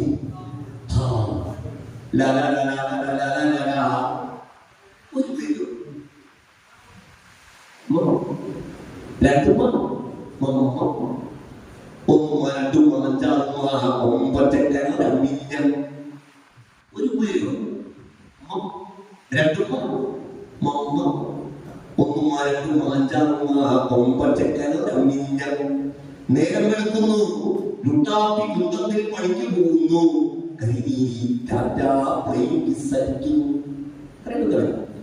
ഇത് ഒരു ഗംഭീര കവിത നിലക്കൊന്നുമില്ലാട്ടോ ഞാൻ വായിച്ചത്. ഈ കവിതയോട് യോജിക്കാം വേറെ ഞാൻ പറഞ്ഞത് ഇങ്ങനെ ഒരു കവിത, ഒരു പഴയ കവിക്ക് വൃത്തമുണ്ട്, ഈണമുണ്ട്, ഈണത്തിന്റെ അംശങ്ങൾ ഈ കവിതയിലുണ്ട് ശരിക്കും. പക്ഷെ മനസ്സിലാക്കുന്നില്ല, കമ്മ്യൂണിക്കേറ്റ് ചെയ്യുന്നൊന്നുമില്ല. ഇയാളെന്താ എഴുതിയിരിക്കുന്നത് ചോദിക്കാം. ഈ ഭാഷ അല്ലെ, ഈ ഭാഷ ഒരു പഴയ കവിതയിൽ നിന്ന് കണ്ട് മുട്ടാൻ പ്രയാസമുള്ള ഒരു കാവ്യ ഭാഷയാണ്. അത് ഞാൻ പറഞ്ഞു വന്നത് കവിതയുടെ ഭാഷ നിരന്തരം ചലിച്ചുകൊണ്ടിരിക്കുന്ന ഒന്നാണ്. ഒരു പക്ഷേ ഫിക്ഷന്റെ ഭാഷയാണ്. ഞാൻ എന്നോട് പറയും, എല്ലാവരും പറയുന്നതിന് എതിരായി വളരെ പറയും. എല്ലാവരും പറയാം ഫിക്ഷനാണ് മുന്നോട്ട് പോയിക്കൊണ്ടിരിക്കുന്നത്. ഞാൻ തിരിച്ചറിയാം. കാരണം ചന്തുമേനോൻ എണീറ്റ് വന്നിട്ട് എസ് ഹരീഷിന്റെ നോവൽ വായിച്ചാൽ ചന്തുമേനോൻ വലിയ സംശയമൊന്നും ഉണ്ടാകാൻ സാധ്യതയില്ല. ചന്തുമേനോനെ എസ് ഹരീഷിന്റെ നോവൽ വായിച്ചാൽ തിരിയാതിരുന്നില്ല.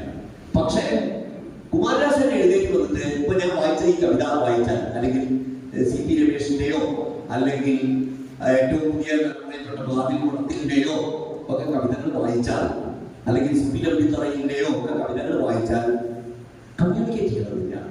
ആശ്രമം ചിലപ്പോൾ ചോദിച്ചുകൊണ്ടിരിക്കണം. അത്രയും മാറിക്കൊണ്ടിരിക്കുന്നു. ആ മാറ്റം എന്ന് പറയുന്നത്, ഭാഷയിലുണ്ടാകുന്ന മാറ്റം എന്ന് പറയുന്നത് വളരെ പോസിറ്റീവായിട്ടുള്ളതായിട്ടാണ് ഞാൻ കാണുന്നത്. കാരണം ജീവിതം മാറുന്നുണ്ടല്ലോ. ജീവിതം മാറുന്നതിനനുസരിച്ച് ഭാഷ മാറാതിരിക്കില്ല. യാതൊരു ഇതുള്ള കാര്യമില്ല.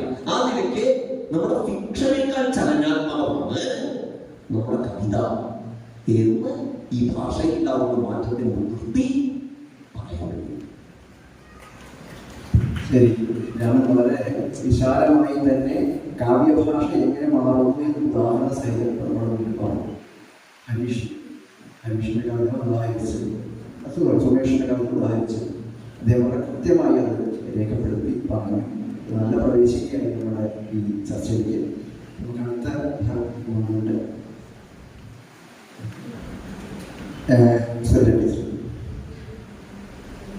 ഇണശ്ശേരി, വൈലോപ്പിള്ളി എന്നിവർ മൊത്തത്തിൽ ഒക്കെയാണ് കവിത എഴുതിയിരുന്നത്. അതിൽ നിന്ന് പുതറി മാറാനുള്ള ശ്രമം അക്കാലത്ത് തന്നെ തുടങ്ങിയിട്ടുണ്ട്. ഉപയോഗിക്കുന്നത് കേകയും കാകയും ഒക്കെ ആവും. എങ്കിലും കവിയും ആ വൃത്തത്തിന്റെ താളബോധത്തെ സ്വാംശീകരിക്കുന്ന വ്യത്യസ്ത രീതികളിലാണ്. അപ്പൊ ഇടശ്ശേരിയുടെ കാകലെല്ലാം വെളുപ്പുള്ള കാകലി എന്ന് വേണം നമ്മൾ പറയാം. ഇതുകൂടാതെ വൃത്തത്തെ ഭേദിക്കാൻ അക്കാലത്തെ കവികൾ നടത്തിയ ശ്രമങ്ങൾ പിൽക്കാലത്ത് കാവ്യഭാഷയുടെ മാറ്റത്തിലാണ് കൂട്ടിയിട്ടുണ്ടാവും. ഇത്തരം കാര്യങ്ങളെ കുറിച്ച് ടീച്ചർ പറയാറുണ്ട്.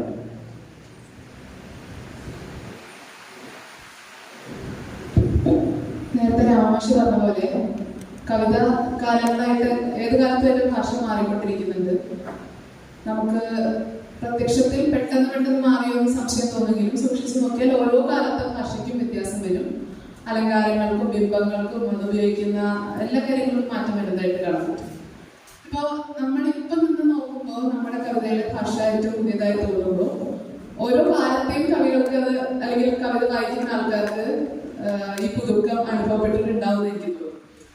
അതായത് എല്ലാ കാലത്തും ആ കാലത്തെ കവി പുതിയ കവികൾ എഴുതുമ്പോൾ അവരെന്താ എഴുതണമെന്ന് അതത് കാലത്തെ തൊട്ടു മുന്നത്തെ തലമുറ ചോദിച്ചിട്ടുണ്ടാവും. തീർച്ചയായിട്ടും എടശ്ശേരി വൈലോപ്പിള്ളിയും ഒക്കെ ആ കാലത്ത് ഈ ചോദ്യം കേട്ടിട്ടുണ്ടാവും. നമുക്ക് അറിയില്ല. കാരണം കുട്ടീഷ്ണമാരുടെ കന്നികൊയ്ത്തിന്റെ അവതാരികയില് ഒരു ചെറിയ തോട്ടലൊക്കെ വൈലോപ്പിള്ളിക്ക് കൊടുത്തിട്ടുണ്ടെന്നാണ് ഞാൻ മനസ്സിലാക്കുന്നത്. പക്ഷെ അദ്ദേഹത്തെ മനസ്സിലാക്കുന്നത് എം.എ. വിജയൻ വന്നപ്പോഴാണ് വൈലോപ്പിള്ളി കവിതയെ വേറെ തരത്തിൽ മനസ്സിലാക്കാമെന്ന് വിചാരിക്കുന്നത്. അപ്പോൾ ഈ കാലത്ത്, അതായത് ഞാനിങ്ങനെ ആലോചിച്ച് നോക്കാറുണ്ട്, ഏറ്റവും കൂടുതൽ വലിയൊരു മാറ്റം വന്ന കാലമാണ് ഈ ഇവരുടെ 3 പേരുടെയും, അല്ലെങ്കിൽ ഈ 3 പേരെന്ന് പറയാൻ പറ്റില്ല കേട്ടോ. ആ കാലത്ത് നമുക്ക് 8 or 10 കവികളെ ഒന്നിച്ചെടുത്ത് പറയാം. പേരെടുത്തിട്ട് തന്നെ പറയാം. വിജയ ശങ്കരക്കുറുപ്പും എൻ.ബിയും ബാലാമണിയമ്മയും എല്ലാവരും നമുക്ക് ആ കാലത്തെ ചങ്ങമ്പുഴയും ഇടപ്പള്ളിയും ഒക്കെ ശരിക്കും പറഞ്ഞാൽ ആ ഒരു കാലത്തെ റെപ്രസെന്റ് ചെയ്യുന്ന കവികളാണ്. അവരിൽ നിന്നും ഈ 3 പേരെ മാത്രമായിട്ട് എടുക്കുന്നതിനൊരു പ്രത്യേക യുക്തിയുണ്ട്. അതിലേക്ക് ഞാൻ പോകുന്നില്ല. പക്ഷെ 2 കാര്യങ്ങൾ ആ കാലത്ത് സംഭവിച്ചതായിട്ട് എനിക്ക് തോന്നിയിട്ടുണ്ട്. ഒന്ന്, അത് ആ കാലഘട്ടം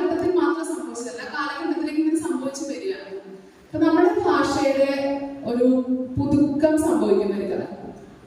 അതായത് ഭാഷ, എന്റെ ഭാഷ എന്നൊക്കെ വളർന്നോട് പറയുന്ന എന്റെ ഭാഷ എന്നൊരു ബോധം രൂപപ്പെട്ടു വരുന്ന ഒരു കാലം 900 അല്ലെങ്കിൽ 1910, 20 ആ 20ാം നൂറ്റാണ്ടിന്റെ തുടക്കത്തിലുള്ള കുറച്ച് നൂറ്റാണ്ടുകളിലാണ്, കുറച്ച് ദശാബ്ദങ്ങളിലാണ്.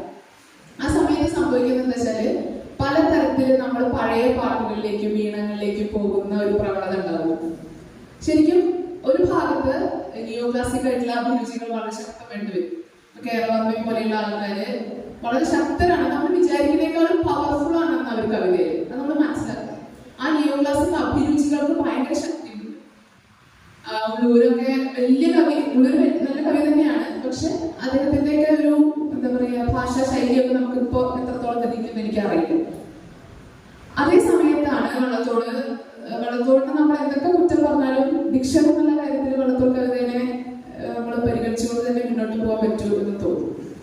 അപ്പൊ അദ്ദേഹം കാവ്യ ഭാഷയിൽ ഈ പഴയ താളങ്ങളിലേക്ക് പോകാനുള്ള ഒരു പ്രവണത വള്ളത്തോൾ ധാരാളം കാണുന്നുണ്ട്. മാതംഗ മഞ്ചരി എന്ന് അദ്ദേഹം വിളിക്കുന്ന ഈ മഞ്ചരി വൃത്തത്തിനെ പോപ്പുലറൈസ് ചെയ്യുന്നതിൽ വള്ളത്തോളിന് വലിയ പങ്കുണ്ട്. അതിൽ അദ്ദേഹം ആ കാലത്ത് അദ്ദേഹം ചെയ്ത വേറൊരു കാര്യം, അത് ഞാൻ ഭാഷയുടെ ഒരു മാറ്റമായിട്ട് ബന്ധപ്പെടുത്തി എപ്പോഴും പറയാറുള്ള ഒരു കാര്യമാണ്. എഴുത്തച്ഛൻ നമ്മുടെ മലയാള ഭാഷയുടെ പിതാവായത് എങ്ങനെ, അല്ലെങ്കിൽ ഏത് കാലത്ത് എന്ന് ചോദിക്കുമ്പോൾ നമ്മൾ ഈ വള്ളത്തോളിന്റെ കാലത്ത് എന്ന് കൂടി ശരിക്കും ഉത്തരം പറയേണ്ടി വരും. നമുക്ക് അപ്പുറത്തെ കൊടുങ്ങല്ലൂർ തമ്പുരാൻ പറയും നമുക്ക് എഴുത്തച്ഛനെടുത്ത ഭാഷാക്രമങ്ങളൊക്കെ ശരണം എന്ന് പറയുന്നുണ്ട്. അതുപോലെ തന്നെ വള്ളത്തോളിന്റെ ഈ എന്താ പറയാ തുണിയാത്രയും അതുപോലെ തന്നെയുള്ള മറ്റേ തുഞ്ചൻപറമ്പിന് മറ്റെന്തിനേർക്ക് നമസ്കരിക്കുക, സാഷ്ടാംഗമായി ഈ മലയാള ഭാഷയെന്ന് തുഞ്ചൻപറമ്പിനെ നോക്കി പറയുന്ന വള്ളത്തോളിന്റെ ശൈലി ഒക്കെ കൂടി വന്ന ആ കാലഘട്ടം നമ്മുടെ ഭാഷയ്ക്ക് ഒരു എന്താ പറയാ ഇങ്ങനെ ഒരു വലിയ ചരിത്രം ഉണ്ടായിരുന്നു എന്നും ആ ചരിത്രത്തിലേക്ക് നമ്മൾ തിരിച്ചു പോകേണ്ടതാണ് നമുക്കുള്ളൊരു തോന്നൽ ഉണ്ടാക്കിക്കാൻ വളരെ സഹായിച്ചിട്ടുണ്ട്. ആദ്യകാലത്ത് ഈ കുറച്ച് സംസ്കൃത പക്ഷപാതം ഉണ്ടായിരുന്നു എന്ന് സംശയിക്കുന്ന വള്ളത്തോട് പിന്നീട് പണ്ടത്തെ പാട്ടുകൾ എന്നുള്ള കവിത എഴുതുമ്പോൾ പണ്ടത്തെ പാട്ടുകൾ എന്നുള്ള കവിതയില് അദ്ദേഹം പറയുന്നത് നമ്മുടെ ഭാഷ സംസ്കൃതത്തിന് ദാസ്യപ്പണി ചെയ്തിരുന്ന സ്ത്രീയാണ് എന്ന തരത്തിലുള്ള ഒരു അലങ്കാരിക ഇമേജ് അദ്ദേഹം ഉപയോഗിക്കും. പിന്നീട് എന്റെ ഭാഷയാകുമ്പോഴത്തേക്കും അതൊക്കെ മാറി സംസ്കൃത ഭാഷ എന്റെ ഭാഷയുടെ തോഴിയാണ് എന്ന രൂപത്തിലേക്ക് ആ ഭാഷ നമ്മുടെ ഭാഷയുടെ ഗ്രേഡ് ഉയർത്തുന്നുണ്ട് വള്ളത്തോൾ. ഇത് നിരന്തരമായിട്ടുള്ള നമ്മുടെ ഒരു അന്വേഷണത്തിന്റെ ഭാഷയുടെ ഒരു നമ്മുടെ ഭാഷയുടെ മൗലികത എവിടെയാണ്, ഭാഷ എങ്ങനെയാണ് രൂപപ്പെടുന്നത്, കാവ്യ ഭാഷയിൽ എന്തൊക്കെയാണ് വേണ്ടത് എന്നൊക്കെയുള്ള ചിന്തയുടെ ആലോചനയുടെയും ഒക്കെ ഫലമാണ്. അക്കാലത്ത് ചങ്ങമ്പുഴ കവിതയിൽ നമ്മൾ നോക്കുമ്പോൾ കാണുന്ന പല പ്രത്യേകതകൾ എനിക്ക് വ്യക്തിപരമായിട്ട് വളരെ ഇഷ്ടമാണ് ചങ്ങമ്പുഴ കവിത. എന്നാൽ ഒരുപാട് വിയോജിപ്പുകൾ അതിനോടുണ്ട്. പക്ഷെ ഈ ചങ്ങമ്പുഴ കവിതയില് കാണുന്ന വലിയൊരു സവിശേഷത അദ്ദേഹം ഈ നാടൻ ഈണങ്ങൾ തിരിച്ചെടുക്കാനുള്ള ഒരു ശ്രമം കാണിക്കുന്നതാണ്. അതിന്റെ കൂടെ പറയുന്ന ഒരു കാര്യം, നമ്മളുടെ ഈ വെൺമണി പ്രസ്ഥാനം അല്ലെങ്കിൽ പച്ചമലയാള പ്രസ്ഥാനം സംസ്കൃത ഭാഷയെ മോചിപ്പിച്ചു അല്ലെങ്കിൽ മോചിപ്പിക്കാൻ ശ്രമിച്ചു എന്ന് പറയുന്നുണ്ട്. തീർച്ചയായിട്ടും വാക്കുകളിലൊക്കെ നല്ല പോലെ പച്ച മലയാളമാവാൻ ശ്രമിച്ചിട്ടുണ്ട്. പക്ഷെ അപ്പോഴൊന്നും അത്ഭുതപ്പെടുന്ന ഒരു കാര്യം, ഒരിക്കലും സംസ്കൃതം വൃത്തപ്പെട്ട് കളിച്ചിട്ടില്ല. എനിക്ക് വൃത്തത്തെ കുറിച്ചൊന്നും അങ്ങനെ അതിവേഗം പറയാനുള്ള അറിവില്ല. പക്ഷെ എല്ലാം തന്നെ അവർ സംസ്കൃത വൃത്തത്തിലാണ് എഴുതിയിട്ടുള്ളത്. അതായത് ഭാഷ ഒരു ഭാഗത്ത് പുതുക്കപ്പെടുന്നുണ്ട്, പക്ഷെ അതിന്റെ ഘടന പുതുക്കപ്പെടുന്നില്ല, ആ പഴയ സ്ഥലത്ത് തന്നെ നിൽക്കുക. എന്നാൽ ഇതിന് ഏറ്റവും വലിയ മാറ്റം നമ്മൾ കാണുന്ന ചങ്ങമ്പുഴ കവിതയിലാണ്. ചങ്ങമ്പുഴ കവിതയുടെ ജനപ്രിയത്വത്തിന് ഒരു വളരെ സഹായകമായ കാര്യം അതിനകത്തുള്ള നമ്മൾ പറയില്ല വാക്കുകളാണ്, മൃദുപദങ്ങളാണ്, കോമളകാന്ത പദാവലിയാണ് എന്ന്. പക്ഷെ ഞാനെന്നെ വേറെ തരത്തിൽ പറയാനാണ് ആഗ്രഹിക്കുന്നത്. ഈ മൃദുല കാന്ത കോമള പദാവലിക്ക് നിൽക്കത്തക്ക വിധത്തിൽ അതിന്റെ ഘടനയെ അയവുള്ളതാക്കാൻ ചങ്ങമ്പുഴ ചെയ്തത്. നേരത്തെ രാമാഷി പറഞ്ഞത് തന്നെയാണ്, അത് നമ്മുടെ പഴയ അയവുള്ള നാടൻ പാട്ടുകളിലേക്ക് പോകും. ചങ്ങമ്പുഴ കവിതയിൽ തന്നെ ധാരാളം ഉദാഹരണങ്ങൾ എടുത്ത് എനിക്ക് മാഷ് പറയണ പല കവിത പാടാനും അറിയാത്ത കാരണം നീലക്കുയിലെ നീ എന്നോട് ഉണ്ടാക്കി എന്നൊക്കെ പറയുന്ന പാട്ടുകളൊക്കെ അതൊക്കെ ചങ്ങമ്പുഴ എഴുതുമെന്ന് ഞാൻ കുട്ടിക്കാലത്തെ കവിത വായിച്ചപ്പോൾ ആലോചിച്ചു. ചങ്ങമ്പുഴ പറഞ്ഞ വലിയ കവിയാണല്ലോ, ഇദ്ദേഹം ഇങ്ങനെയൊക്കെ എഴുതുമോ എന്ന് ഞാനിങ്ങനെ വിചാരിച്ചിട്ടുണ്ട്. അപ്പൊ ഇതിന്റെ വേറെ ഒരു തുടർച്ച ആണ് നമ്മള് ഈ കവികളിൽ കാണുന്നത്. അത് നെടുശ്ശേരിയിലും വൈലോപ്പിള്ളിയിലും നല്ല വ്യത്യാസത്തിന് കാണുന്നുണ്ട്.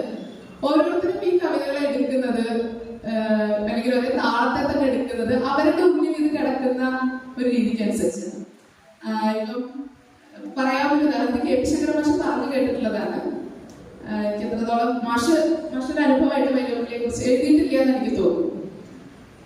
ഒരു സമയത്ത് നമ്മുടെ കുടിയൊഴിക്കലുണ്ടല്ലോ, കുടിയൊഴിക്കലിന്റെ കവിത എങ്ങനെയാണ്, അതിന്റെ താളത്തെ കുറിച്ച് സംസാരിച്ച സമയത്ത് ചോദിക്കുന്നുണ്ട് ഇതിലെ താളം എന്താണ്. അപ്പൊ പറഞ്ഞു ഇത് എനിക്ക് പണ്ട് അമ്മ പാടിത്തരുന്ന ഒരു പാട്ടിന്റെ താളമാണ്. നീലക്കാർമുകിൽ വന്ന നേരം രാധ എന്നൊരു നരിയുമായി എന്ന് പറഞ്ഞ താളത്തിലാണ് എഴുതിയിട്ടുള്ളത്. അപ്പൊ ശങ്കരൻ മാഷ് കേട്ടിട്ടുള്ള താളത്തിൽ ആ കവിത നിൽക്കുന്നില്ല, ഈ നീലക്കാർമുകിൽ പറഞ്ഞ. അതേസമയം വൈലോപ്പിള്ളി നിന്നത് പാടി കൊടുക്കുന്നുണ്ട്. അപ്പൊ ശരിയാണ്, നമ്മൾ നോക്കുമ്പോ മറ്റു പൂച്ചെടി ചെന്നു തിന്നാനെയും കൊത്തനാടി കുട്ടിപ്പോഴേ മോഹം എന്ന് പാടാൻ പറ്റും. പക്ഷെ നമുക്കൊരിക്കലും വായനക്കാരായിട്ട് നമുക്കൊരിക്കലും ഈ നീലക്കാർമുകിൽ പറഞ്ഞ താളത്തില് കുടിയൊഴിക്കൽ വായിക്കുക എന്ന് പറഞ്ഞാൽ നമുക്ക് സാധ്യമല്ല. അങ്ങനെ വായിക്കാൻ പറ്റുന്നവരുണ്ടാവായിരിക്കും, പക്ഷെ എന്നെ കൊണ്ട് വായിക്കാൻ കിട്ടിയേ പറ്റും. അപ്പോ ഇത് ഈ കവിയുടെ മനസ്സിൽ എങ്ങനെയാണ് ഈ താളം പ്രവർത്തിക്കുന്നത് എന്നതിന്റെ അടിസ്ഥാനം. അതാണ് ഇപ്പൊ ചോദിച്ച ചോദ്യത്തിന്റെ അടിസ്ഥാനം എനിക്ക് തോന്നുന്നു.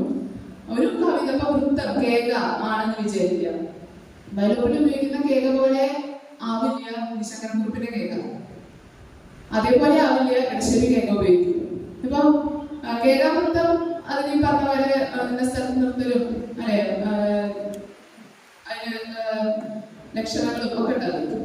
പക്ഷെ ഈ അങ്കണത്തൈമാവിൽ നിന്ന് ആദ്യത്തെ പഴം വീഴിയെ അമ്മ നേത്രത്തിൽ നിന്നുതിർന്നു ചുടു കണ്ണീർ എന്ന കേകയുടെ വൈലോപ്പിള്ളിയുടെ കേകയിൽ നിന്ന് മുഖം പൊക്കി സുന്ദര ദിവാകരൻ ചോദിച്ചു മധുരമായി എന്ന് പറയുമ്പോ ചിലപ്പോ വൃത്തമൊക്കെ ഒരേ വൃത്തമായിരിക്കും, പക്ഷെ അത് നിർത്തിയ സ്ഥലത്ത് നിർത്താൻ പറ്റില്ല. അത് നിർത്തിയ സ്ഥലത്ത് ആശയം പൂർണ്ണമാകുന്ന പോലെ ഇതിൽ ആശയം പൂർണ്ണമാകും.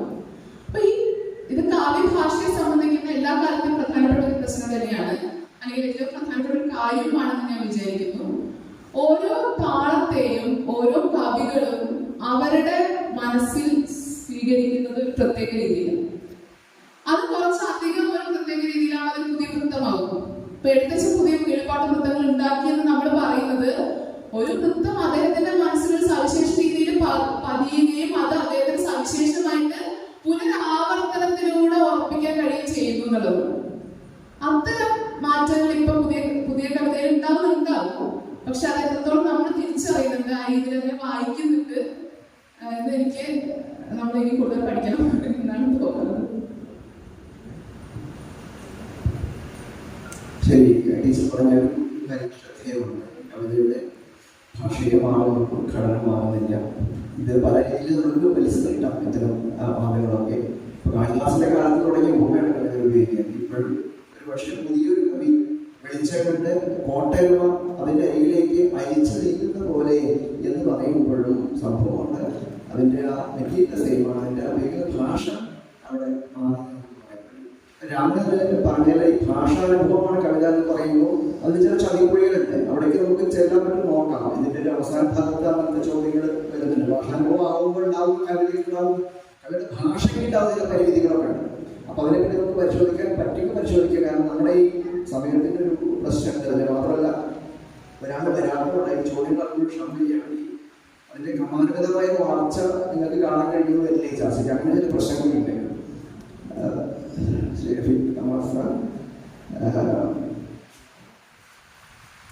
നമ്മുടെ ഏതെങ്കിലും ഒരു പ്രാദേശിക ഭാഷ അല്ലെങ്കിൽ ഒരു ഭാഷാഭേദമോ അല്ല കാവ്യഭാഷ എന്ന് നമുക്ക് പൊതുവായിട്ട് പറയാം.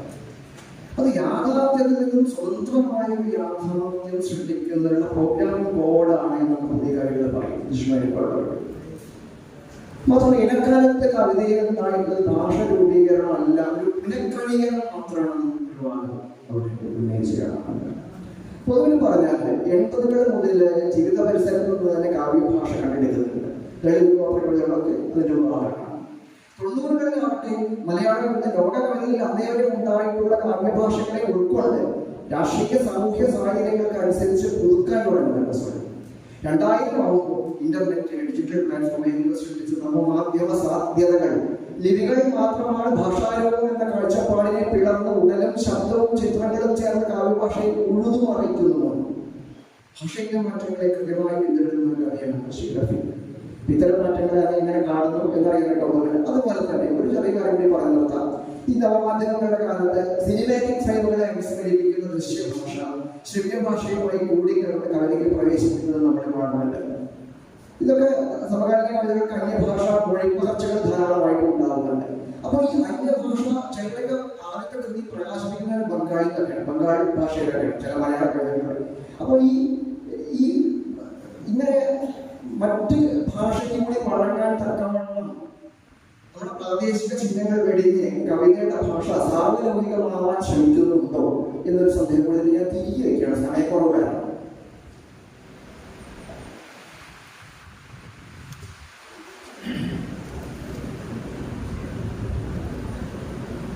ഇവിടെ നമ്മുടെ ഭാഷയെ സംബന്ധിച്ചിട്ടുള്ള പരമ്പരകളെ കുറിച്ച് പറയപ്പെടുന്നു.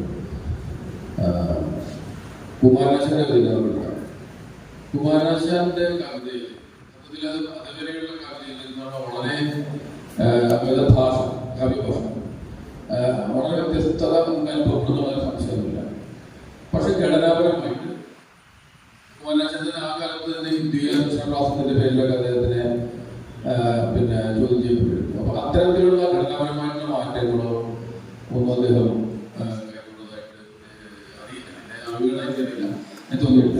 പക്ഷെ എങ്കിൽ പോലും അതിനകത്ത് ഈ ആദ്യം ഉപയോഗിച്ച വാക്കുകൾ, അതുപോലെ തന്നെ അതുപോലെ ഈ അലങ്കാരങ്ങളെ പോലെയുള്ള വളരെ യാഥാസ്ഥികമായിട്ടുള്ള ചില കാര്യങ്ങളൊക്കെ വരുത്തിയിട്ട് വലിയ മാറ്റങ്ങൾ, അതുപോലെ ചിത്രങ്ങൾ ഒക്കെ വരുന്ന അങ്ങനെ അതൊക്കെ കൂടി തന്നെയാണ് കവിഭാഷ എന്ന് പറയുന്നത്. അല്ലാതെ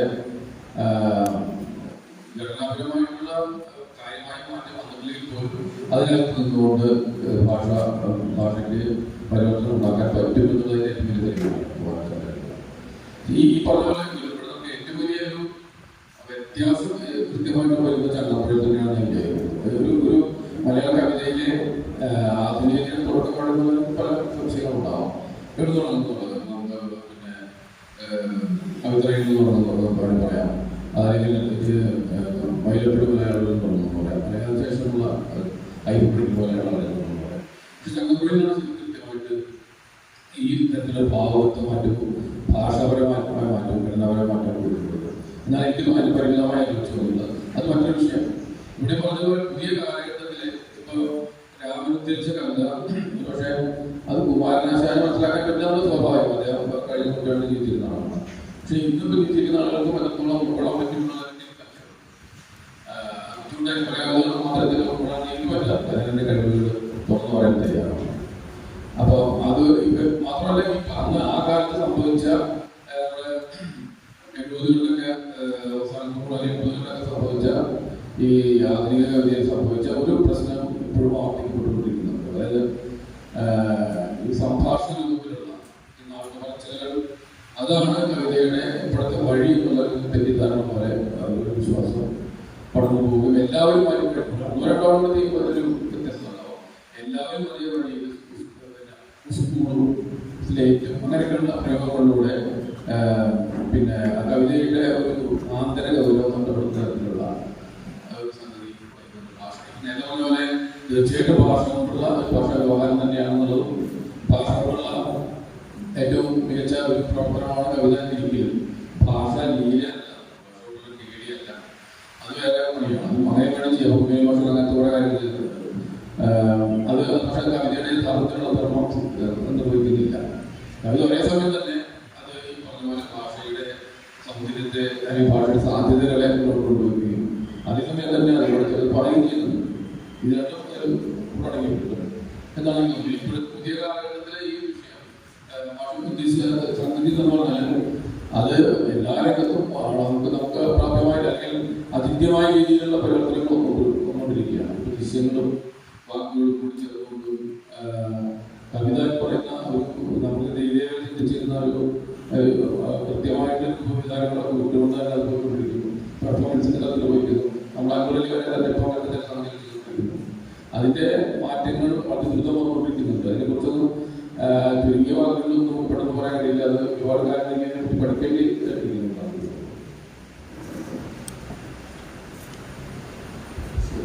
ശരി. ഞാൻ എല്ലാ മലയാളികളുടെയും കവിയല്ല. എന്റെ ഭാഷ അറിയാവുന്നവരുടെ മാത്രം കവിയാണ്.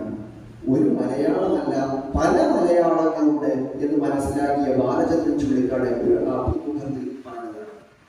ഒരു തിരഞ്ഞെടുപ്പ് പോലും അല്ലാത്ത കാവ്യഭാഷയെ സംബന്ധിച്ച് ഈ ബഹുസ്വരമായ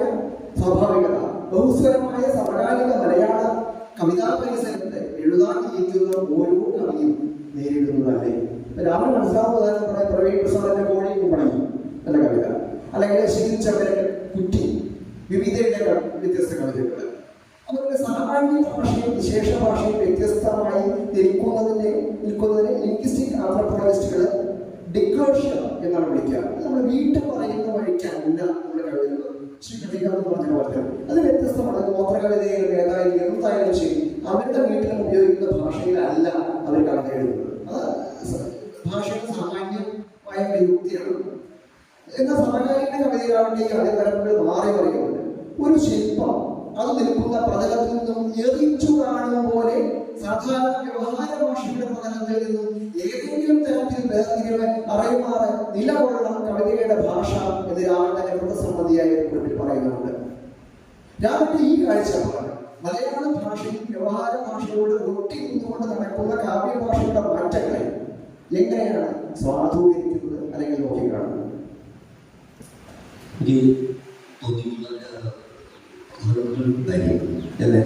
തോന്നലാവുന്നത് ഈ മലയാളത്തിന്റെ കാവ്യഭാഷയെ സംബന്ധിച്ചിട്ടുള്ള മാറ്റങ്ങളെ പറ്റി പറയുന്നു. ഞാൻ പറഞ്ഞല്ലോ, സംസ്കൃതം മലയാളം നന്നായിട്ട് ലയിച്ചിട്ടാണ്. അതിന് ശരിക്കും പറഞ്ഞ സംസ്കൃതം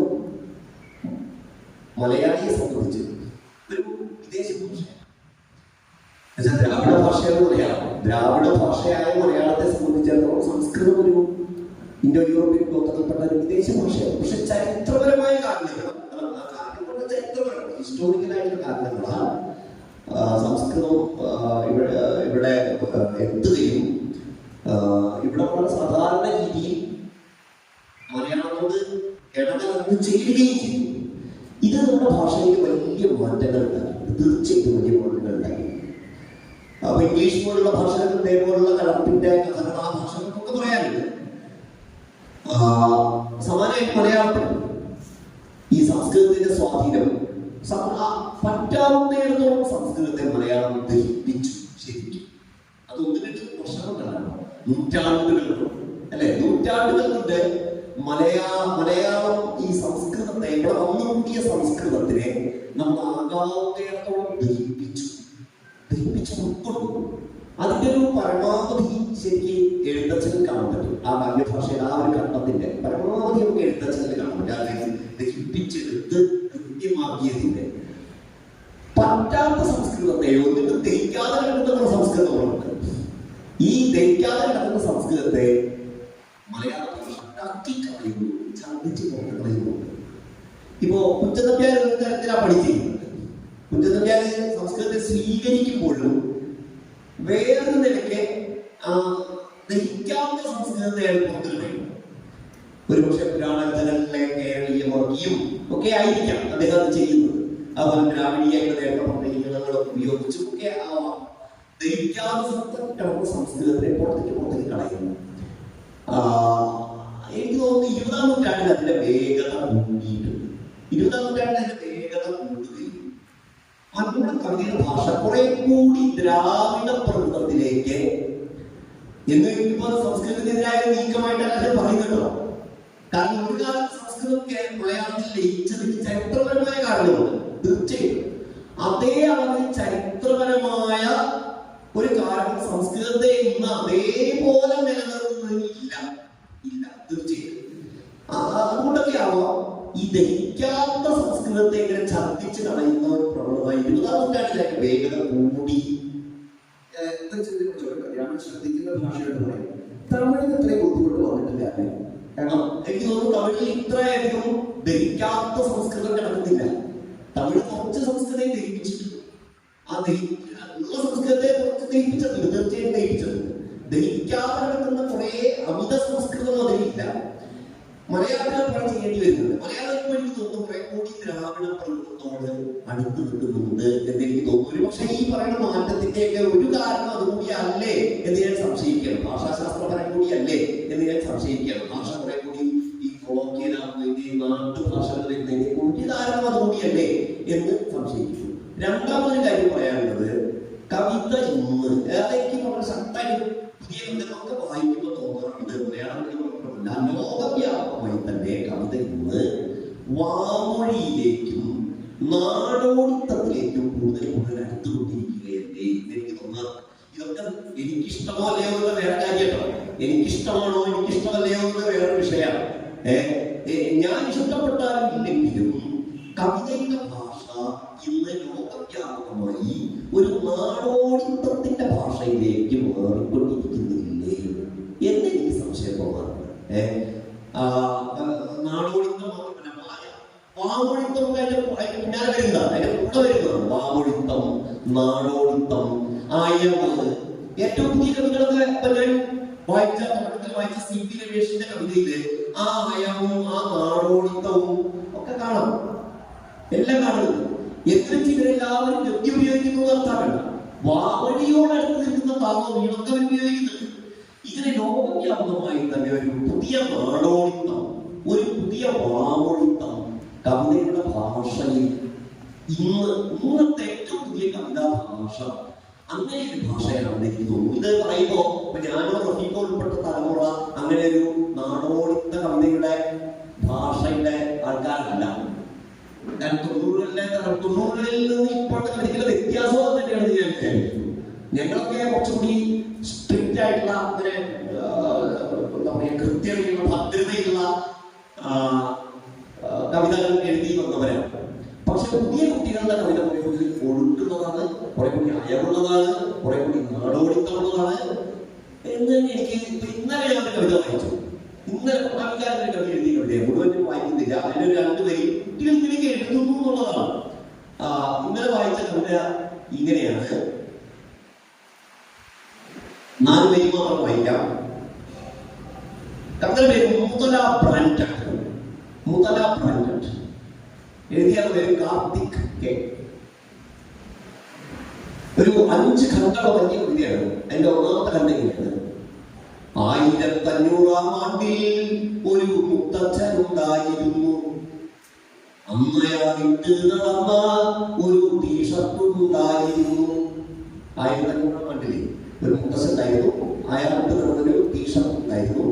ടീഷർട്ടിന്റെ ആകർഷണമായി ഒരു മുതലപ്പണം ഉണ്ടായിരുന്നു. മുതലപ്പണത്തിന്റെ ഖ്യാതി ഒരു പുഴയോളം എത്തിയിരുന്നു. 2 1500-ാം ആണ്ടിൽ ഒരു മുതലയും ഉണ്ടായിരുന്നു. പുഴവരെ ഈ ടീഷർട്ടിന്റെ ഖ്യാതി പുഴയിലൊരു മുതലുണ്ടായിരുന്നു.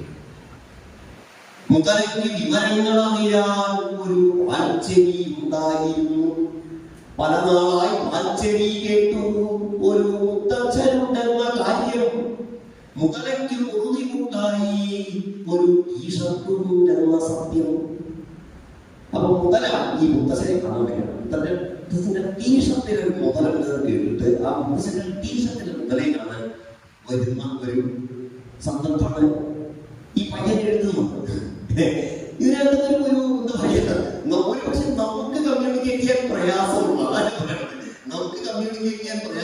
പുതിയ കാലത്തിന്റെ ഒരു അയവുള്ള നാടോടിത്തം പ്രവർത്തിക്കുന്നുണ്ട് എന്ന് ഞാൻ വിചാരിക്കുന്നു.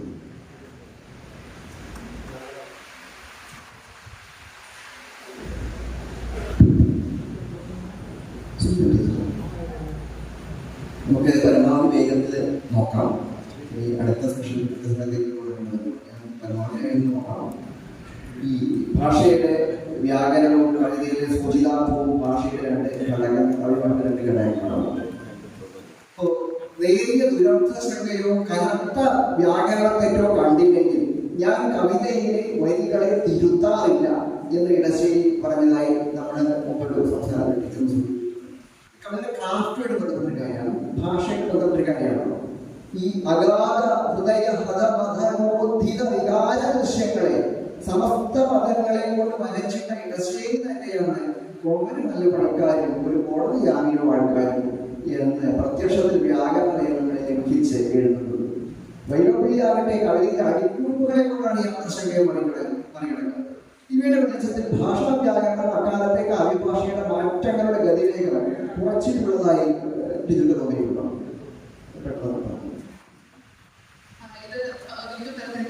കുറച്ച് കാര്യങ്ങൾ പ്രതിഭയുടെ നടന്ന സംസാരമായിട്ട് ബന്ധപ്പെട്ട് പറയാൻ തോന്നുന്നു.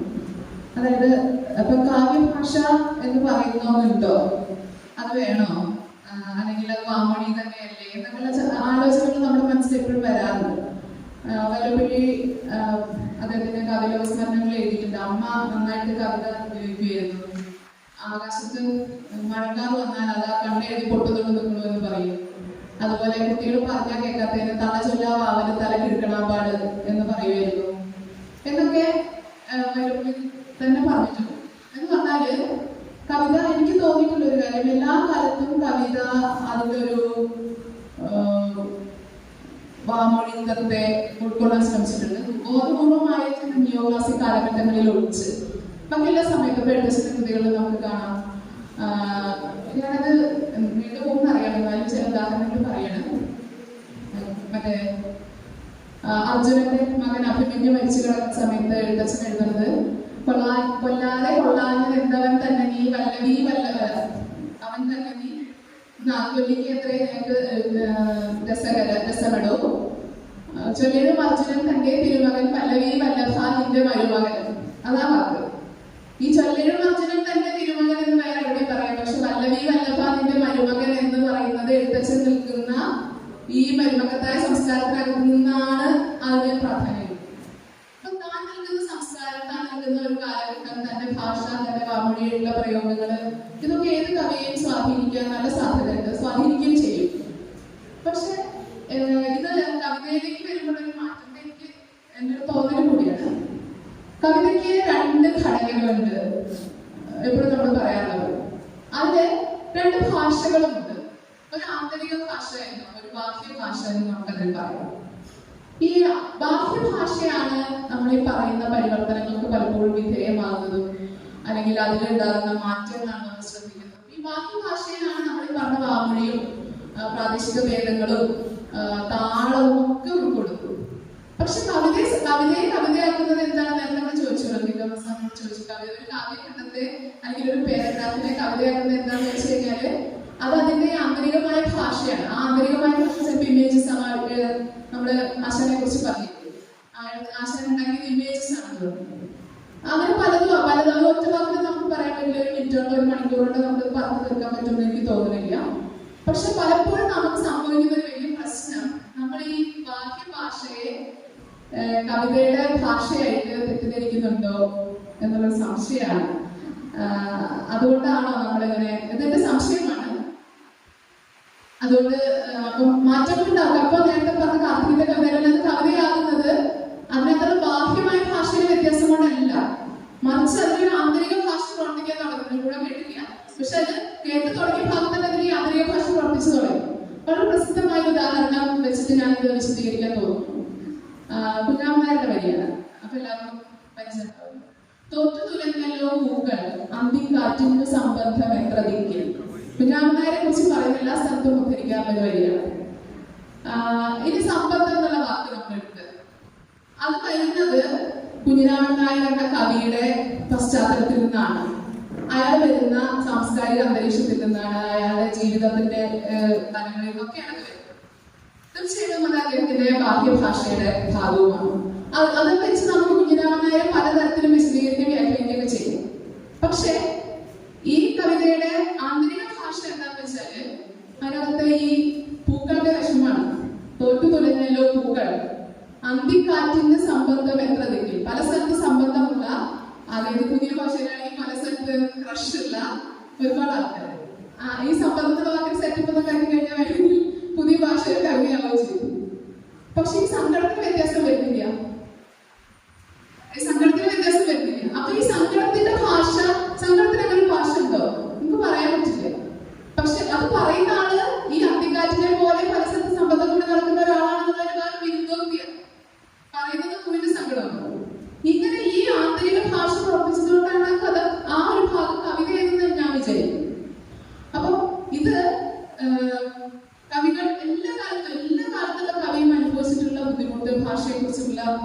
ആശങ്കയാണ്. ഇപ്പൊ രാമാഷ കവിതയിൽ കാണാം, സാറിന്റെ കവിതയിൽ കാണാം, എല്ലാ കവികളും ആശാൻ പറയുന്ന ഭാഷയിൽ അപൂർണ്ണ എന്നുള്ള ആ പറച്ചില്, അത് എന്തുകൊണ്ടാണ് ഭാഷ അപൂർണ്ണാണെന്ന് പറയുന്നത് വെച്ചാല് നമ്മുടെ മനസ്സിലൊരു കാര്യമുണ്ട്, അത് പറയാൻ പറ്റുന്നില്ല.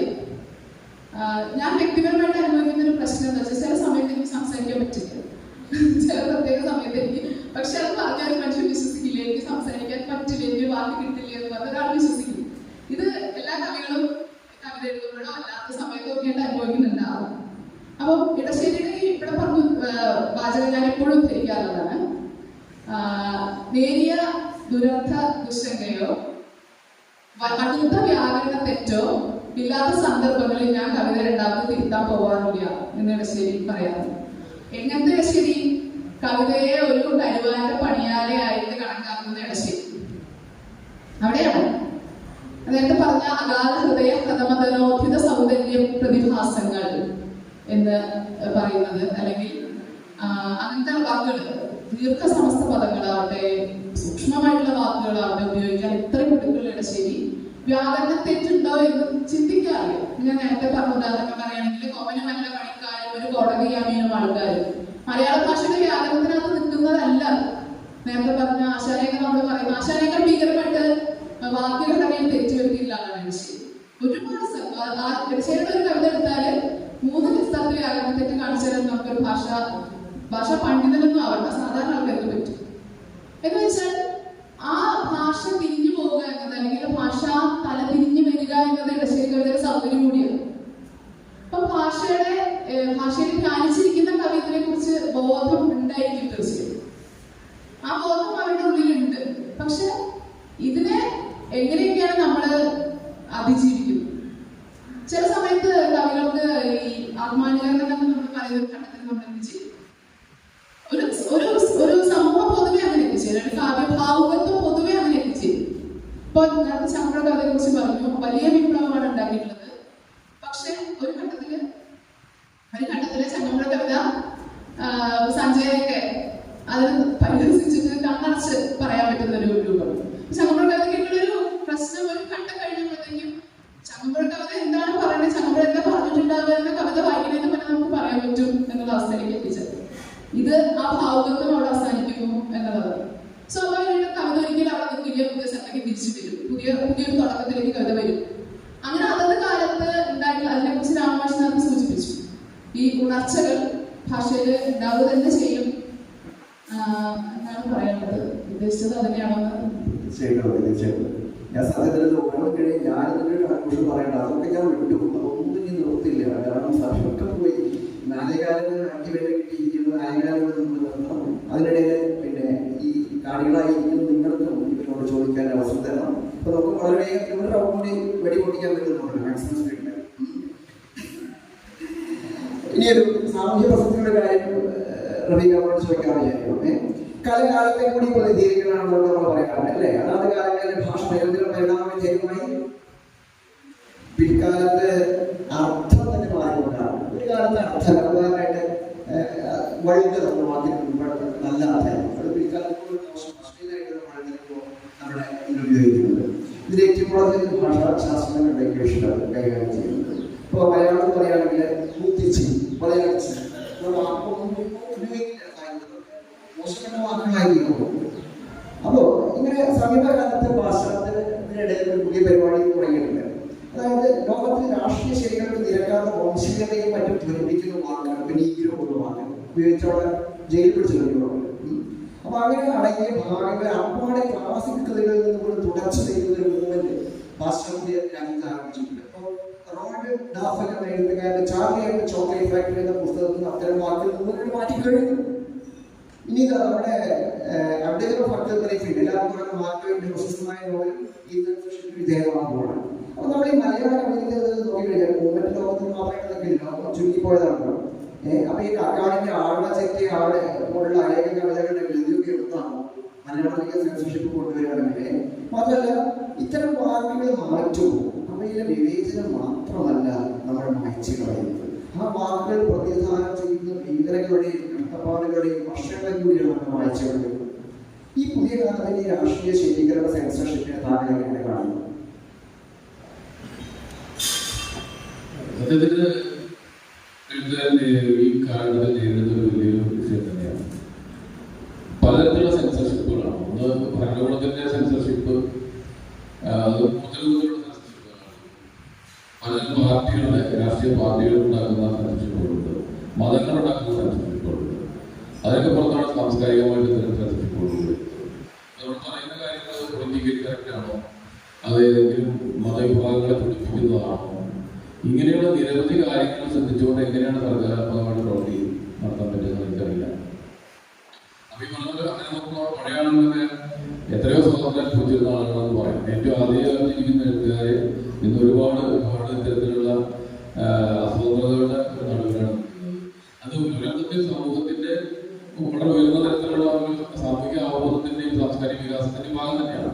നമ്മളിപ്പോ കണ്ണു കാണാത്ത അല്ലെങ്കിൽ കാഴ്ചയില്ലാത്ത ഒരാളെ കണ്ടുകൊണ്ടാന്ന് പറയാൻ പാടില്ല. അത് നമ്മുടെ സാംസ്കാരികമായിട്ട് ഉന്നമനത്തിന് തന്നെ കാണിക്കുന്നത്. പക്ഷെ സാഹിത്യത്തിൽ അങ്ങനെയല്ല വരുന്നത്. സർഗാത്മകമായിട്ടുള്ള അവസരത്തിൽ അത് ആവശ്യമായിട്ട് വരെയാണ് ചിലപ്പോൾ ഉപയോഗിക്കേണ്ടതായിട്ട് വരും. അപ്പോൾ അതിപ്പോ പിന്നെ നമ്മുടെ പഴയ സിനിമകളുടെ ഉദാഹരണം പറയുകയാണെങ്കിൽ ബാലന്റെ നായര് ബലാത്സംഗം ചെയ്യുന്നുണ്ട് ചില സിനിമകളിലൊക്കെ. അപ്പോൾ അത് തെറ്റായിട്ടുള്ള കാര്യങ്ങളല്ല, അവരുടെ കാണിക്കാനൊക്കെ പറ്റില്ലല്ലോ എന്ന് പറഞ്ഞപ്പോൾ അത് അങ്ങനെ കാണിക്കുന്നതിനെ പറ്റിയൊന്നും പറയാൻ പറ്റില്ല. അതുപോലെയുള്ള ചില വിഷയങ്ങൾ, ചില പല കാര്യങ്ങളും സോഷ്യൽ മീഡിയയിൽ വരുന്ന വിഷയങ്ങൾ നോക്കിക്കഴിഞ്ഞാൽ നമുക്ക് ഒന്നും എഴുതുന്നതെന്നില്ല. ഞാൻ കഴിഞ്ഞ ദിവസം ഒരു ചെറിയ ബന്ധപ്പെട്ട ചുരുക്കി പറയാം, ഒരു ചെറിയ കുറിപ്പിട്ടുണ്ട്. അത് എൻ്റെ നാട്ടില് നല്ലൊരു കൃഷിപ്പണിക്കാരുണ്ടായിരുന്നു. അവിടെ പിന്നെ എല്ലാവർക്കും ആവശ്യമുള്ള ആളായിരുന്നു, ഡിമാൻഡ്. അദ്ദേഹം നല്ല പണിക്കാരാണ്. ഒരു 10-100 വയസ്സൊക്കെ ആണ് അദ്ദേഹം മരിച്ചത്. വളരെ പ്രായം ആയി കഴിഞ്ഞപ്പോൾ ആരും പണിക്ക് വിളിക്കാതെ കുട്ടികളെ നോക്കാതെ അങ്ങനെ പഴയ വീടുകളിലൊക്കെ പണ്ട് കൃഷി ചെയ്യുന്ന വീടുകളിലൊക്കെ വന്നിട്ട് എന്തെങ്കിലും സഹായം അദ്ദേഹത്തിനാണ് ജീവിച്ചിരുന്നത്. അപ്പൊ ഏത് വീട്ടിലെന്നാലും ഇദ്ദേഹം പറയാ, ആരും കാണുന്നില്ലല്ലോ. ആ വീട്ടിൽ ആരുടെങ്കിലും ഇല്ലെങ്കിലും ഒരു സെന്റെ വീട്ടിൽ ഒരാൾക്കാർ ഫംഗ്ഷൻ നടത്താം, ഒരാൾക്കാർക്ക് അവിടെ വേണമെന്നതിന് ആരും കാണാനില്ല. അപ്പൊ അയാൾ പറയുന്നത് പക്ഷെ എന്താ പറയുക, അയാളൊരു ദാർശനികമായിട്ട് മാനമുണ്ടല്ലോ എന്നുള്ള രീതിയിൽ ഞാൻ എഴുതി. അദ്ദേഹത്തിന്റെ വേറെ പേരാണ് ഞാൻ എന്നുള്ള പേരാണ് ഉപയോഗിച്ചത്. അപ്പൊ അതിന് താഴെ വന്നിട്ടുള്ള ഒരു സംഗതി എന്താ വെച്ചാൽ, എന്തുകൊണ്ട് ഇദ്ദേഹത്തിന് കോര് വേട്ടൻ എന്ന് വിളിച്ചില്ല? ഇത്രയും പ്രായമായിട്ടുള്ള ആളെ കോര് വേട്ടൻ, അതല്ല നമ്മുടെ വിഷയം. അയാളുടെ ഉൾപ്പെടുന്ന ജാതിയോ ആ ജാതി അനുഭവിച്ച വിവേചനങ്ങളോ അത്തരം ആളുകൾ പിന്നെ ഏട്ടന് ചേർക്കാനും പിടിക്കുന്നതിന്റെ പ്രശ്നങ്ങളോ ഒന്നുമല്ല, അതൊക്കെ വേറെ വിഷയമാണ്. പക്ഷെ അതെല്ലാത്തിലും ഈ രീതിയിൽ കാണുന്ന ഒരു വളരെ ഒരു സുഖകരമല്ലാത്ത ഒരവസ്ഥ ഉണ്ടെന്നൊക്കെയാണ്. അത് എഴുത്തിനെ ഗുണം ചെയ്യിപ്പിച്ചിട്ട് പോകുന്നില്ല. ഇതേ അവസ്ഥ തന്നെയാണ് ഓസ്ട്രേലിയ വേൾഡ് കപ്പ് നേടിയപ്പോൾ അതിന്റെ ക്യാപ്റ്റൻ കാലിൽ വെച്ച് ഇരിക്കാൻ വെച്ചിട്ടുണ്ടായിരുന്നു. അപ്പം ആക്ഷേപിച്ചത് തന്നെയാണ്, ഈ കപ്പിന്റെ മുകളിൽ കാലിൽ വെച്ചിരിക്കുന്നത് അവിടെ ചെയ്തത്. ഇനി രാമനോട് ഈ നൃത്തവും വാദ്യവും ചിത്രരചനയും എല്ലാം ശരീരത്തിന്റെ നീട്ടലും തുടർച്ചയുമായി കാണുന്ന രാമന്റെ ഒരു കുറിപ്പെടുന്ന ശരീരം ശബ്ദരൂപിയായ ഭാഷയിലേക്ക് പകർന്നുള്ള ആവിഷ്കരണമാണ് കാവ്യകലയുള്ളത് എന്ന് നമ്മൾ കാണുന്നു. അറിയുന്ന ഭാഷയേക്കാൾ ശരീരത്തിൽ നിന്നും അകലമുണ്ട് എഴുതപ്പെട്ട ഭാഷയ്ക്ക്. ആകയാൽ പറയുന്ന ഭാഷ പോലെ മനസ്സിലാവണമെന്നില്ല എഴുതപ്പെട്ട ഭാഷ. കവിതാവലനം അല്ല, ശരീരത്തിൽ തന്നെ കാവ്യാനുഭവത്തിന്റെ മാധ്യമമാക്കലാണ് പുതിയ കാലത്തിന്റെ അവതരണ കവിത. ഇപ്പോൾ M.R. വിഷ്ണുപ്രസാദ് പോവാറിന്റെ ശ്രമങ്ങൾ വഴിക്ക് നടന്നുകൊണ്ടിരുന്നത് കാവ്യഭാഷയിലൂടെയുള്ള ശരീരത്തിന്റെയും നീട്ടലിന് മാറുന്ന കാവ്യഭാഷയോട് എങ്ങനെയാണ് രാമൻ ചേർത്ത് വഹിക്കുന്നത്? വളരെ സങ്കീർണമായ ചോദ്യമാണ്. ഞാൻ അവതരിപ്പിച്ച ആശയം തന്നെ വളരെ സങ്കീർണമാണ് സത്യത്തിൽ. അതായത് എൻ്റെ ഒരു വാദത്രയും ഞാൻ വാദം വെച്ച് കഴിഞ്ഞാൽ, ഈ ഒരു നർത്തകി നൃത്തം ചെയ്യും, അല്ലെങ്കിൽ അത്തരം നൃത്തം ചെയ്യും. ആ നൃത്തം എന്ന് പറയുന്നത് അയാളുടെ ശരീരത്തിന്റെ ഒരു എക്സ്റ്റൻഷൻ ആണ്. ഒരു ഗായകൻ പാടും, അയാളുടെ തൊണ്ടയുടെ ഒരു നീട്ടം, ഒരു വാദകൻ ചെണ്ട പൊട്ടുമ്പോ സത്യത്തിൽ അയാളുടെ വിരൽത്തുമ്പിന്റെ ഒരു എക്സ്റ്റൻഷൻ. പക്ഷെ അവിടെ ഒരു ചെറിയ മാറ്റം ഉണ്ടായി. നേരത്തെ പറഞ്ഞ രണ്ട് ഉദാഹരണത്തിലും അതവിടെ പൂർത്തിയായി, ഗായകൻ പാടുന്നതോടുകൂടി അവിടെ പൂർത്തിയായി. പക്ഷെ വാദകനെ സംബന്ധിച്ചിടത്തോളം ഒത്തു വേണം, ഒരു വേറൊരു സാധനം ഇവിടെ വേണം. ഏത് ചെണ്ടക്കൊട്ടാനൊരു തലം വേണം അല്ലെ? കേട്ടോ, അവിടെ ആർട്ട് ശരീരത്തിൽ നിന്ന് അടങ്ങടന്നു വരിക. ഏറ്റവും ശരീരബദ്ധമായ കലയാണ് നൃത്തവും ഗാനവും എന്ന് ഞാൻ വിചാരിക്കും. പക്ഷെ വാദ്യകലയിൽ എത്തുമ്പോൾ ശരീരത്തിൽ നിന്ന് ഒരു പടിയാണ്. അവിടെ ഒരു പ്രതലം വേണം. ആ പ്രതലത്തിൽ കൊട്ടുമ്പോഴേ ശബ്ദം. പക്ഷെ കൊട്ടിക്കഴിഞ്ഞ് കയ്യിൽ വിട്ട് കഴിഞ്ഞാൽ സംഭവിക്കുക അസാധ്യ, അപ്രത്യക്ഷ സന്ധ്യയാണ് അല്ലെ? ആ ശബ്ദം അവിടെ നിൽക്കുന്നില്ലല്ലോ. ചെണ്ടക്കട അട്ടി കൊടുത്തിട്ട് കയ്യിൽ പിൻവലിച്ചു കഴിഞ്ഞാൽ ശബ്ദം പോയി, അതില്ലാതെ. ഇനി അടുത്തത് ഒരു ശില്പം ഉണ്ടാക്കുന്നു. അവിടെയും ശില്പിക്ക് എന്ത് വേണം? അയാൾ കയ്യിന്റെ തുടർച്ചയാണ് ശില്പം. പക്ഷേ ഒരു പ്രതലം വേണം, ഒരു പ്രതലം വേറെ വേണം. അയാൾ ഒരു ശില്പം ഉണ്ടാക്കി വെക്കുന്നു. വേറെ ഒരു വസ്തുക്കളോ സിമെന്റോ അല്ലെങ്കിൽ കല്ലോ മരോ ഒരു സാധനം ശില്പം കൈയെടുത്താലും, ശില്പം ഉണ്ടാക്കി കൈയെടുത്താലും ആ ശില്പം അവിടെ ബാക്കിയാണ്. അപ്പൊ കല ഇങ്ങനെ ശരീരത്തിൽ നിന്ന് അകന്നകന്നകന്ന് പോകുന്നത്. അങ്ങനെ ശരീരത്തിൽ നിന്ന് അകറ്റിയ കലകളിലേക്ക് കലകളിൽ പുതിയത് കണ്ടുപിടിക്കാൻ മനുഷ്യൻ പഠിക്കുന്നു. ഒരുപക്ഷെ മനുഷ്യന് വികാസത്തിന്റെ ഓരോ ഘട്ടങ്ങളാവാം. അത് എനിക്കറിഞ്ഞൂടാ. ഭാഷ എന്ന് പറയുന്നത്, ഭാഷ ഇതേപോലെ ഒരു തരത്തിൽ ശരീരത്തിന്റെ നീട്ടാണ്. ഞാൻ പറയുന്നത് എന്റെ തൊട്ടയുടെ നീട്ടാനാണ് ഭാഷ. പക്ഷെ ഞാനൊരു കവിത എഴുതി കഴിഞ്ഞാൽ ആ കവിത അക്ഷരമായിട്ട് ലിപിയായിട്ട് അവിടെ പകർത്തി വെച്ചു. നിങ്ങൾക്ക് വളരെ ദൂരെയാണ് എഴുതി വെച്ച സാധനം. ഞാൻ ഈ പറഞ്ഞൊരു ആശയം അപ്പൊ ഞാൻ പറഞ്ഞത് സാരമില്ല. ഇതിനെ അവസാനിക്കുന്നതിനാണ് ഏത് കലയ്ക്കും ആ ശരീരത്തിൽ നിന്ന് അകന്നതെന്ന് പോകണം. അതിനുള്ളിലൊരു ശരീരമുണ്ട്. ഏത് കലയിലാണ് ഉള്ളിൽ ഒരു മനുഷ്യന്റെ ബോഡി കിടക്കുന്നത്. ആ മനുഷ്യന്റെ ശരീരത്തെ എത്തിപ്പിടിക്കാൻ ഏത് കലയും ശ്രമിക്കുന്നു എന്നാണ് ഞാൻ പറഞ്ഞതിന്റെ ചുരുക്കം. ഏത് കലയും ആഗ്രഹിക്കുന്നത് അവൻ അകന്നുപോയ ആ ശരീരത്തെ തിരിച്ചു പിടിക്കാൻ. കവിതയും ഒരർത്ഥത്തിൽ എന്താ പറയാ, ആ ശരീരത്തെ തിരിച്ചു പിടിക്കാൻ ശ്രമിക്കുന്നുണ്ട്. പുതിയ അവതരണ കവിതകളൊക്കെ, പുതിയ കാലത്തെ ഈ അവതരണ കവിതകളൊക്കെ തന്നെ ശരീരം ഒരു പ്രധാന ഘടകമാണ്. കവിത പോലെ തന്നെ പ്രധാനപ്പെട്ട ശരീരം. ഇപ്പൊ ഓ അരുൺകുമാർ ഇങ്ങനെ ഒരു കൈകൊട്ടലിൽ നിന്നൊക്കെയാണ് ചിലപ്പോൾ ഒരു കവിത ഉണ്ടാക്കുന്നത്. അല്ലെങ്കിൽ പല കവികളും അവരുടെ ശരീരത്തെ കവിതയുമായി ചേർത്ത് ഉപയോഗിക്കുന്നു. അപ്പൊ മുത്തലിനെ തിരിച്ചു പിടിക്കുന്നുണ്ട് കവിത എന്ന് എനിക്ക് തോന്നുന്നു. ഇത് ഞാൻ പറഞ്ഞേക്ക് തോന്നുന്നു, ഞാൻ നേരത്തെ പറഞ്ഞ ആ നാടോടിത്തം എന്നൊക്കെ പറഞ്ഞല്ലോ, ആ നാടോടിത്തവുമായിട്ട് ഇതിനെ ചേർത്ത് വെക്കാൻ തീർച്ചയായിട്ടും കഴിയും എന്നാണ് ഞാൻ വിചാരിക്കുന്നത്. ഒരു കാര്യം എനിക്ക് പറയാൻ ആഗ്രഹിച്ചൊരു കാര്യമാണ്, വേറൊന്നുമല്ലാതെ ഇങ്ങനെ കവിത മാറുമ്പോഴും പലതരത്തിൽ മാറുമ്പോഴും ഒരു കാര്യം നമ്മൾ മറക്കാതിരിക്കാൻ പറ്റില്ല. എന്താ വെച്ചാൽ ഇന്നലെ വരെയുള്ള ഇന്നോളം കവിതയിൽ എന്തൊക്കെ ടൂളുകളുണ്ടോ അത് മുഴുവൻ എടുത്തുപയോഗിക്കാൻ നിങ്ങൾക്ക് എനിക്ക് കഴിയും. അത് വളരെ പ്രധാനം അല്ലെ? എന്ന് വെച്ചാൽപ്പോ ഇന്ന് വരെ മലയാള കവിത എടുത്തു കഴിഞ്ഞാൽ ഇന്ന് വരെ മലയാള കവിതയിലെ ഒരുപാട് മാറ്റങ്ങൾ ഉണ്ടായി. സംശയം ആ മാറ്റങ്ങളൊക്കെ ഉണ്ടായത് വെറുതെ ഇല്ല, ചില കരുക്കളിലൂടെയും ചില ഉപകരണങ്ങളിലൂടെയാണ്. അപ്പൊ വൃത്തം പോലൊരു ഉപകരണമാണ്. ഒരുപക്ഷെ ഇന്നത്തെ വൃത്തത്തിൽ ഉപയോഗിക്കാറില്ല. എങ്കിലും ഇന്നത്തെ കവിക്ക് ഇന്നോളം മലയാള കവിത ഉപയോഗിച്ച എല്ലാ ടൂൾസും അയാൾക്ക് പരിചയം ഉണ്ടാവണം, അയാൾക്ക് അറിയണം. തീർച്ചയായിട്ടും ഇപ്പൊ ഏറ്റവും അടിസ്ഥാന വർഗത്തിൽ നിന്ന് വരുന്ന ഒരു കവി മണിപ്രവാള കവിത അയാൾക്ക് അറിയണം.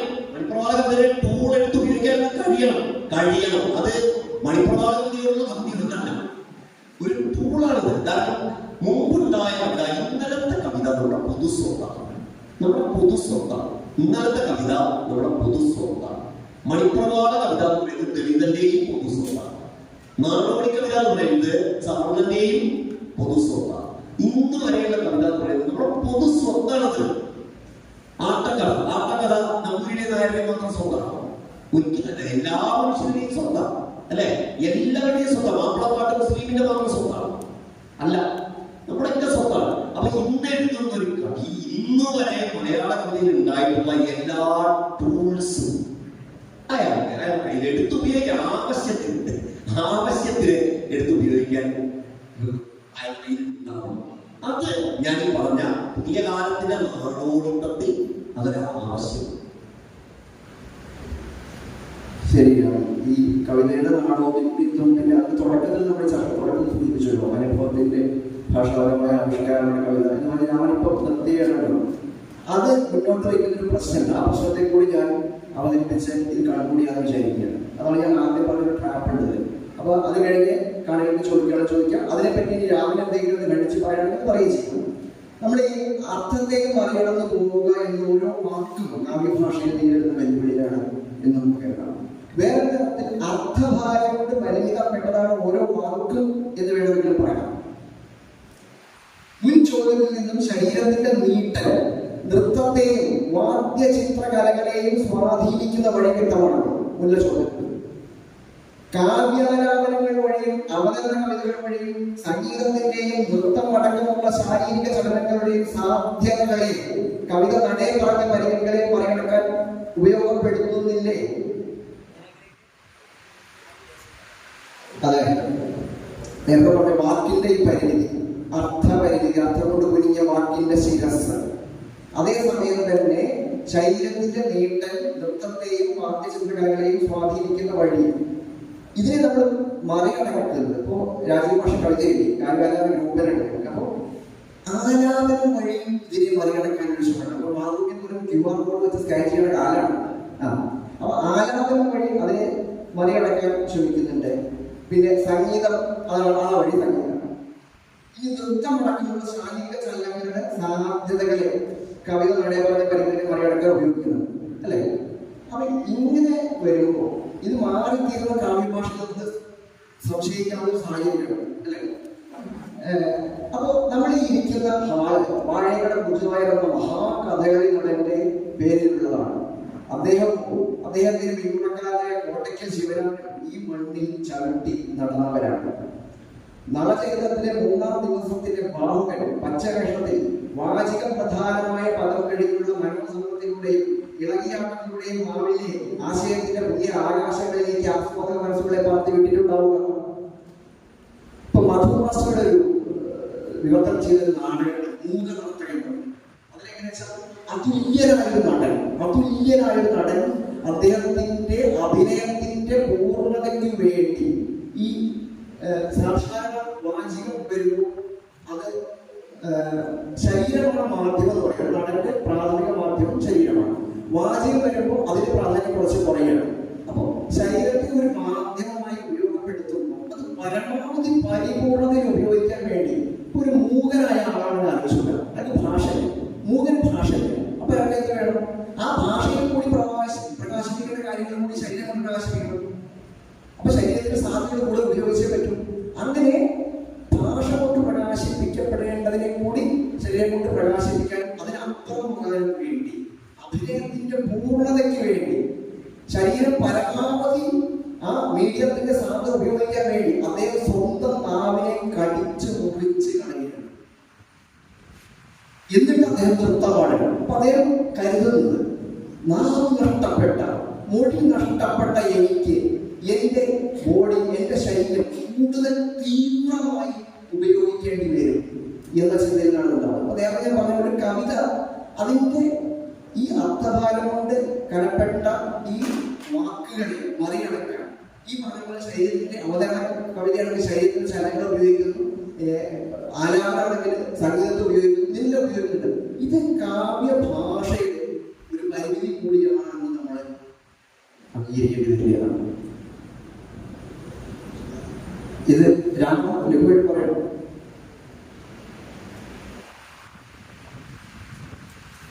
അത് സത്യം പറഞ്ഞാൽ എനിക്കതിൻ്റെ ഉള്ളിലേക്ക് കടക്കാൻ കഴിയുന്നില്ല. ബൈജു ചോദിച്ച ചോദ്യം കുറച്ച് ഗഹനമായ ചോദ്യമാണ് തോന്നുന്നു. തീർച്ചയായിട്ടും ശരീരം കൊണ്ട് അല്ലെങ്കിൽ ശരീരത്തിന്റെ കാവ്യാവിഷ്കാരം, എല്ലാ കാവ്യാവിഷ്കാരവും ശരീരം ഉണ്ട്. ശരീരത്തിന്റെ ഇത് കവിതയുടെ ഒരു അങ്ങനെ ശരീരത്തെ ഡിപ്പെൻഡ് ചെയ്യേണ്ടി വരുന്നത് ശരീരത്തിൽ കവിതയുടെ ഒരു പരിമിതിയല്ലേ എന്നാണോ ചോദ്യം? ഇങ്ങനെ ഒരു ശരീരം അവിടെ ഉണ്ട് എന്നുള്ളത് ഡിപ്പെൻഡ് ചെയ്യേണ്ടി വരുന്നതല്ല. കവിത പൊലിപ്പിക്കുന്ന കവിത എന്തുകൊണ്ടോ അതിന്റെ അർത്ഥത്തെ കുറച്ചുകൂടി അല്ലെങ്കിൽ അതിന്റെ സാധ്യതയെ കുറച്ചുകൂടി പൊലിപ്പിക്കുന്നത് വേണ്ടിയായിട്ടാണ് നമ്മൾ കവിത ആരംഭിക്കുന്നത്. അതെ കവിത ആരംഭിക്കേണ്ട കാര്യം അവിടെ എന്താ സംഭവിക്കുന്നത്? സംഗീതത്തിൽ നമ്മൾ കൂട്ടുകയും ചെയ്യും, അല്ലേ?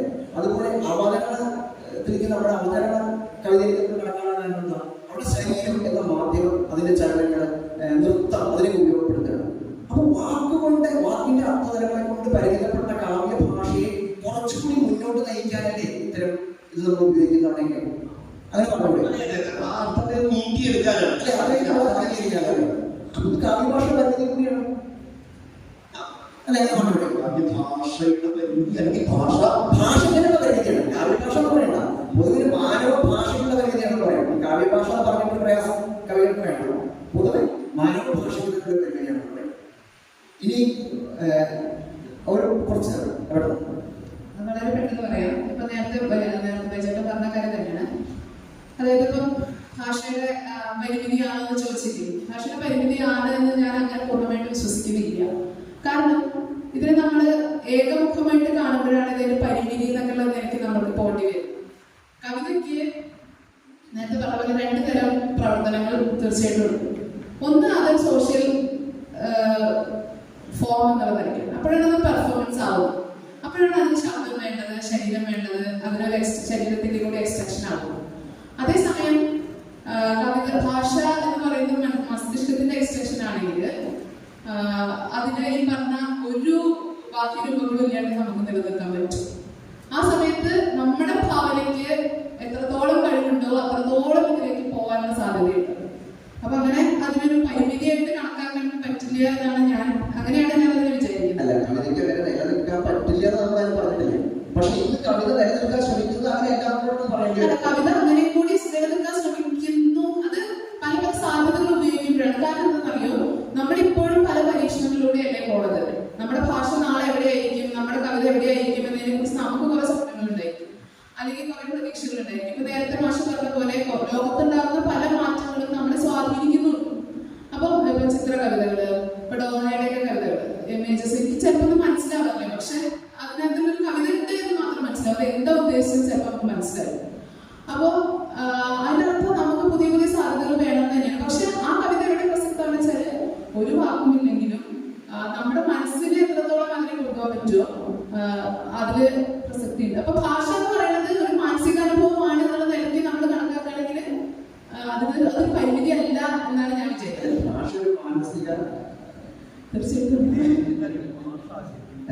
ആശാൻ പറഞ്ഞതിനെ നീക്കിയെടുത്താൽ പൂർണ്ണതയിലെത്താനുള്ളൊരു ശ്രമം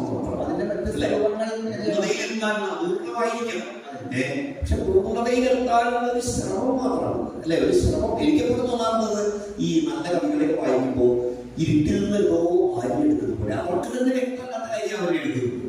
അവർക്ക് തന്നെ വ്യക്തമൊന്നുമില്ല, വ്യക്തമല്ലാത്ത കാര്യങ്ങളാണ് ഇരുട്ടിൽ നിന്ന് എന്തോ വാരിയെടുക്കുന്നത് പോലെയാണ് ഏറ്റവും മികച്ച വലിയ എഴുതുകാരൻ എഴുതുന്നത്.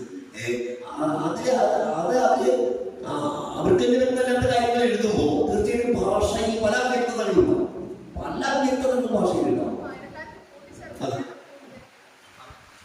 അല്ല, ഭാഷ എന്ന് പറയുന്നത് ഭാഷ കോടതിയിലേക്ക് ചെല്ലുകയാണെങ്കിൽ കോടതിയിൽ ഭാഷ ചെല്ലുമ്പോൾ വളരെ നിയതമായിട്ടുള്ള കൃത്യമായിട്ടുള്ള അർത്ഥം അവിടെ വേണം. ഒരു എന്തെങ്കിലും പ്രശ്നം നോക്കുകയാണ്. അതുകൊണ്ട് അവിടെ കൃത്യമായിട്ടുള്ള ഒരു സയൻസ് കൂടെ അങ്ങനെ തന്നെയാണ് കാര്യങ്ങൾ വരുമ്പോൾ. കവിതയിൽ മാത്രമാണ് അതിനെ പിടിവിട്ട് പോകാനുള്ള ഒരു സാധ്യതയുള്ളത്. അങ്ങനെ വരുമ്പോൾ നമ്മൾ സാധാരണ രീതിയിൽ വിവരിച്ചു വരുന്ന പല വാക്കുകൾക്ക് പോലും അതിനെ പ്രത്യേകിച്ചുള്ള അർത്ഥം അതാണ് നേരത്തെ സൂചിപ്പിക്കാൻ ശ്രമിച്ചത്. ഇപ്പോൾ അത് വീണ്ടും ഞങ്ങളെ കുറിച്ച് പറയുകയാണെങ്കിൽ സ്വപ്നത്തോളൊക്കെ ചങ്ങമ്പുഴയ്ക്ക് മുമ്പ് ഉപയോഗിച്ചിരുന്ന അർത്ഥത്തിൽ അല്ലാതെ ഉപയോഗിച്ചതിന് ശേഷം എന്ന് പറയാറുണ്ട്. അത് വേറൊരു ഡയമെൻഷൻ കിട്ടുന്നു.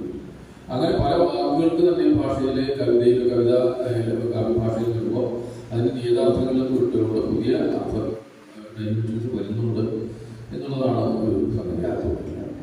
ഭാഷയുടെ ഏറ്റവും സ്വാതന്ത്ര്യം വൈകി പറഞ്ഞത് എനിക്ക് തോന്നുന്നു വളരെ പ്രധാനപ്പെട്ട കാര്യമാണ് പറഞ്ഞത്. അതായത് നിങ്ങൾ ഒരു തൊഴിലിടത്തില് അല്ലെങ്കിൽ ഒരു കോടതി മുറിയില് ഒക്കെ ഭാഷയ്ക്ക് കൃത്യത, പ്രധാന കൃത്യത, വ്യക്തത അല്ലെ? അല്ലെങ്കിൽ ചിലപ്പോൾ അതെ അതെ കോമാക്കിന്റെ പക്ഷെ അപ്പോ നമ്മുടെ ചുറ്റും അത്തരം സാഹചര്യങ്ങൾ നമ്മുടെ മനുഷ്യരെ വളഞ്ഞിട്ട് നിൽക്കുന്ന ഒരു സമയത്ത് കവിത മോചനത്തിന്റെ പേരിൽ വഴി തുറന്നു തരുന്നുണ്ട്. ഏറ്റവും സ്വാതന്ത്ര്യം അനുഭവിക്കുന്ന സ്വാതന്ത്ര്യത്തിന്റെ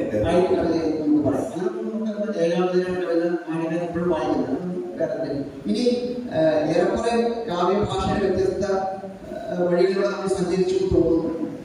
സമയക്കുറവ് നമ്മുടെ വല്ലാതെ ബാധിച്ചിട്ടുണ്ട്. ഇതിന്റെ പരമാവധി ഞാൻ അത് അഡ്ജസ്റ്റ് ചെയ്യാൻ ശ്രമിച്ചിട്ടുണ്ട്. ഇനി കാണികളായിരിക്കുന്ന വിലപ്പെട്ട നിങ്ങൾക്ക് എന്തെങ്കിലും ഇവരോട് ചോദിക്കാനുണ്ടെങ്കിൽ അതുകൂടി ചോദിച്ച് നമുക്ക് ഇത് നിർത്താം.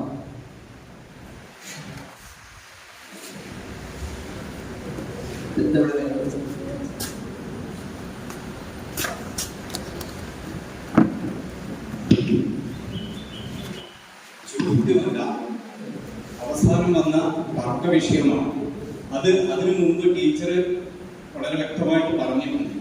ഇവിടെ ചർച്ച മുന്നോട്ട് പോകുമ്പോൾ ഏകദേശം ഒരു പകുതി സമയമായിട്ട് എന്റെ മനസ്സിലൂടെ പോയ സംഗതിയും അതാണ്. ചർച്ച കവിതയുടെ എന്ന് പറയാൻ പാടില്ല, എഴുത്തിന്റെ ബാഹ്യഭാഷയെ കുറിച്ച് മാത്രമായി ചുരുങ്ങുന്നു എന്നൊരു സംശയം ഉണ്ടായിരുന്നു. കോടതി ഭാഷയ്ക്ക് ബാഹ്യഭാഷയും ആന്തരിക ഭാഷയും ഇല്ല. ഔദ്യോഗിക ഭാഷയ്ക്കും ആന്തരിക ഭാഷയും ബാഹ്യഭാഷയും ഇല്ല. ഇവിടെ ചർച്ച ചെയ്യപ്പെടേണ്ടത് കോടതി ഭാഷയല്ല, കവിതയുടെയും എഴുത്തിന്റെയും ഭാഷയാണ്. അതുകൊണ്ട് തന്നെ ചർച്ചയ്ക്ക് മുൻഗണന നൽകേണ്ടിയിരുന്നത് ആന്തരിക ഭാഷയ്ക്കായിരുന്നു. അങ്ങനെ ആയിരുന്നെങ്കിൽ ഈ അവസാനം വന്ന ഈ പ്രശ്നം അങ്ങനെ രൂക്ഷമാവില്ലായിരുന്നു എന്നെനിക്കൊരു തോന്നൽ ഉണ്ടായത് പറഞ്ഞു. അത്രയും ശരി.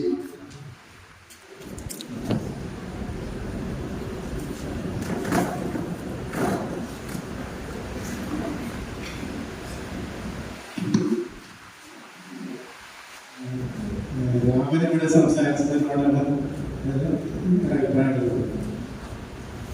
ഞാൻ പറഞ്ഞത് കേവലമായ ആശയ കൈമാറൽ മാത്രമായിരിക്കുന്ന കവിത അത് ഭാഷയുടെ സൗന്ദര്യമാണ് അതിൽ ജ്വലിച്ചു നിൽക്കേണ്ടതെന്നാണ് എനിക്ക് മനസ്സിലായത്. അത് ഭാഷയുടെ മനോഹാരിതയും ആശയ രണ്ടും കൂടി ചേർന്ന് നിൽക്കുന്നതായിരിക്കണം കവിത. അപ്പൊ ഇതിന് എനിക്കൊരു ഉദാഹരണമായിട്ട് എന്റെ മനസ്സിലുള്ളത്, ഈ കവിതയ്ക്ക് വേണ്ടി ജീവിച്ച ഒരാളുണ്ടായിരുന്നു കുഞ്ഞിരാമൻ നായർ. കുഞ്ഞിരാമൻ നായർ പറയുന്നതും എഴുതുന്നതും എല്ലാം കവിതയായിരുന്നു, ജീവിതം തന്നെ ഒരു കവിത. പക്ഷെ അതിനുശേഷം വന്ന കുമാരനാശൻ കവിതയെ കണ്ടത് വേറെ ഒരു രൂപത്തിലുള്ള ഒരു ഉദ്ദേശ ശുദ്ധിയോടുകൂടിയാണ്. സമൂഹത്തിലെ ജീവനാണ് അതിനെതിരായിട്ടുള്ള ഒരു പടപാടായിട്ടാണ് അദ്ദേഹം കവിത കണ്ടത്. അപ്പൊ ഇത് രണ്ടും കമ്പയർ ചെയ്യുമ്പോൾ ഏത് കവിതയാണ് നല്ലതെന്നോ അങ്ങനെ പറയാൻ പറ്റില്ല. അതായത് കവിതയ്ക്ക് ഉദ്ദേശ ശുദ്ധി, ഉദ്ദേശ ലക്ഷ്യം വേണമെന്ന് തോന്നുന്നുണ്ടോ? നമ്മുടെ സമൂഹത്തിൽ എന്നും ചർച്ച ചെയ്യുന്ന ഒരു വിഷയമാണ്. അതിന്റെ ഉത്തരം വളരെ സിമ്പിളാണെന്ന് തോന്നുന്നു. കവിത പല സാധ്യതകളുണ്ട്. അതിന്റെ ഏറ്റവും ഉദാത്തമായ സാധ്യതകളെ കുറിച്ച് പറയുമ്പോഴാണ് നമ്മൾ ഭാഷാനുഭവത്തെ കുറിച്ച് പറയുന്നത്. പക്ഷെ പലപ്പോഴും കവിത ചരിത്രത്തിൽ പ്രവർത്തിച്ചിട്ടുള്ളത് ഉപകരണമാണ്. ഒരു ഉപകരണ യുക്തി തീർച്ചയായും പല ചരിത്രഘട്ടങ്ങളിലും കവിതയ്ക്ക് വരുന്നുണ്ട്. അത് അപ്രധാനവുമല്ല, അപ്പൊ പല ചരിത്ര സന്ദർഭങ്ങളിലും കേരളത്തിന്റെ ആധുനിക ചരിത്രത്തിൽ തന്നെ പല ഘട്ടങ്ങളിലും കവിത ഒരു ഉപകരണമായി പ്രവർത്തിച്ചിട്ടുണ്ട്. 70-കളിൽ നമ്മുടെ കവിത ഉണ്ടായ ഒരു രാഷ്ട്രീയ മുഖം എന്ന് പറയുന്നത് 70-കളിലെ എന്താ പറയാ തീവ്രപക്ഷ രാഷ്ട്രീയമൊക്കെ ആയിട്ട് ബന്ധപ്പെട്ടിട്ട് കൂടിയാണ് നമ്മുടെ കവിതയുടെ ആധുനികതയുടെ ചുവന്ന വാലെന്ന് പരിഹസിക്കപ്പെട്ടിട്ടുള്ളത്. ആ ഒരു ഘട്ടത്തെ കാണേണ്ടത്. അതെ, അടിയന്തരാവസ്ഥ കാലം 70s തൊട്ട് 69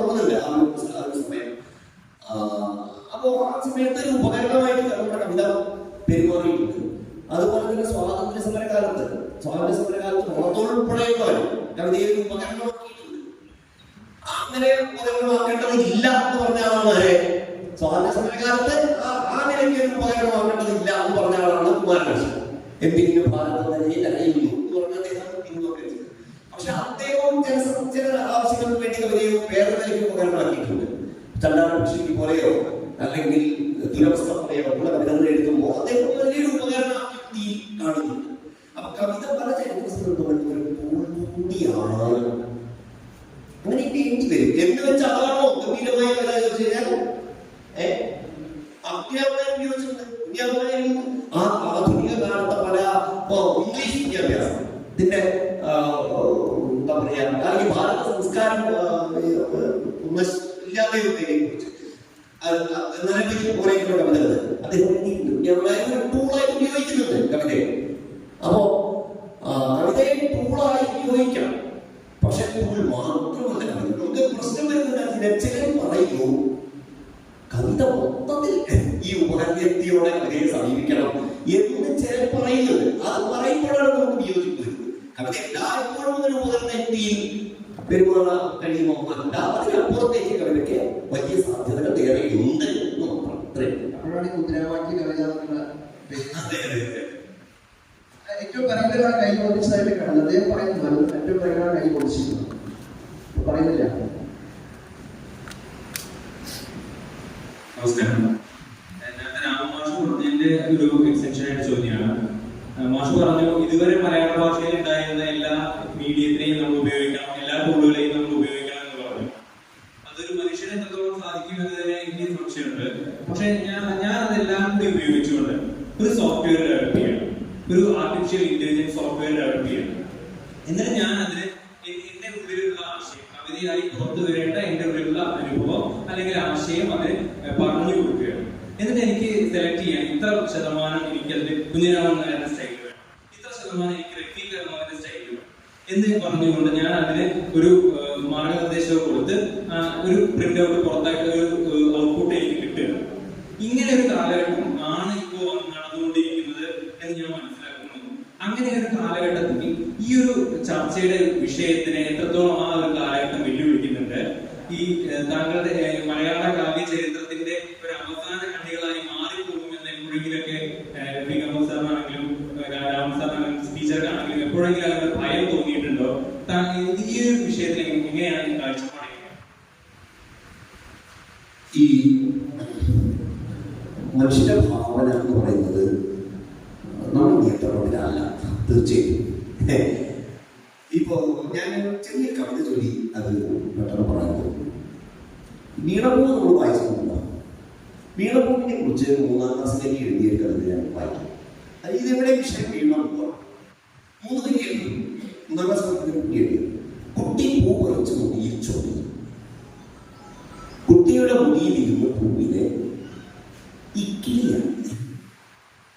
പൂവിനെ ചിരിച്ച് ചിരിച്ച് വയ്യാണ്ടാണ്. കവിത 3ാം ക്ലാസ് പഠിക്കുന്ന ഒരു കുട്ടി എഴുതി ഞാൻ വായിച്ച കവിതയാണ്. കുട്ടി പൂ പറിച്ച് മുടിയിൽ ചൂടി. കുട്ടിയുടെ മുടിയിലിരുന്ന് പൂവിനെ ഇക്കിളിയെ, ആ മുടിനാരക തട്ടിയില്ലേ ഇക്കിളിയെ, പൂവിനെ ചിരിച്ച് ചിരിച്ച്. അപ്പൊ ഇക്കിളിയെ ചിരിക്കുമല്ലോ, പൂ ചിരിക്കാൻ ഉച്ച വരെ ചിരിച്ചു. ഉച്ച കഴിഞ്ഞപ്പോ പിന്നെ വയ്യാണ്ടായി. പൂ ആടിയാണ്, തലയിൽ വെച്ച പൂ പാടി. ഇതിനെ കുറിച്ചുള്ള കുഞ്ഞിന്റെ ഭാവനയാണ്.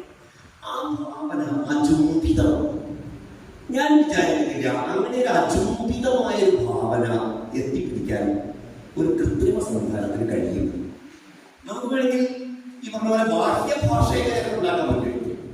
പക്ഷെ അന്തരഭാഷ ഇതുപോലുള്ള കൃത്രിമ സംവിധാനങ്ങൾക്കൊന്നും തൊടാൻ കഴിയാത്ത ഒരാന്തര ജീവിതം മനുഷ്യനുണ്ട്. തീർച്ചയായിട്ടും കുമാരനാശാനെ കുറിച്ച് പറഞ്ഞു. കുമാരനാശാന്റെ കൃതി മഹത്താവുന്നത് ആന്തര ജീവിതം ആവിഷ്കരിച്ചത് കൊണ്ട് തന്നെയാണ്. മനുഷ്യന്റെ ആന്തര ജീവിതത്തിന്റെ ആഖ്യാനമായിട്ട് മാറുന്നത് കൊണ്ട് തന്നെയാണ്. തീർച്ചയായും. അപ്പൊ അങ്ങനെ ആന്തര ജീവിതം ഉള്ളിടത്തോളം, മനുഷ്യന്റെ ആന്തര ജീവിതം ഉള്ളിടത്തോളം ഒരിക്കലും ഒരു യന്ത്രത്തിനും കവിതയെ വെല്ലുവിളിക്കാൻ കഴിയുമെന്ന് ഞാൻ വിചാരിക്കുന്നില്ല.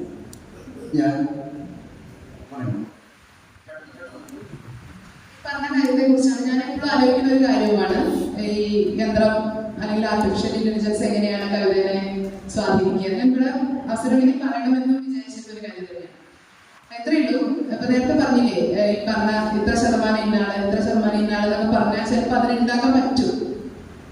ഒരു ഉദാഹരണം പറയുകയാണെങ്കിൽ ഇപ്പം പാടം എന്നുള്ളതാണ് നമ്മുടെ വിഷയമെങ്കിൽ പാടത്തെ കുറിച്ച് എഴുതാൻ പറഞ്ഞാൽ പച്ചയണിഞ്ഞ നെൽപ്പാടമെന്നോ കതിരണിഞ്ഞ് നിൽക്കുന്നുവെന്നോ അത് കൊയ്യാൻ വരുന്ന ആൾക്കാരെന്നോ ഒക്കെ പറയാൻ പറ്റും. അത് യന്ത്രം ഉണ്ടാക്കും, കുഴപ്പമില്ല, യന്ത്രത്തിന് പറ്റും.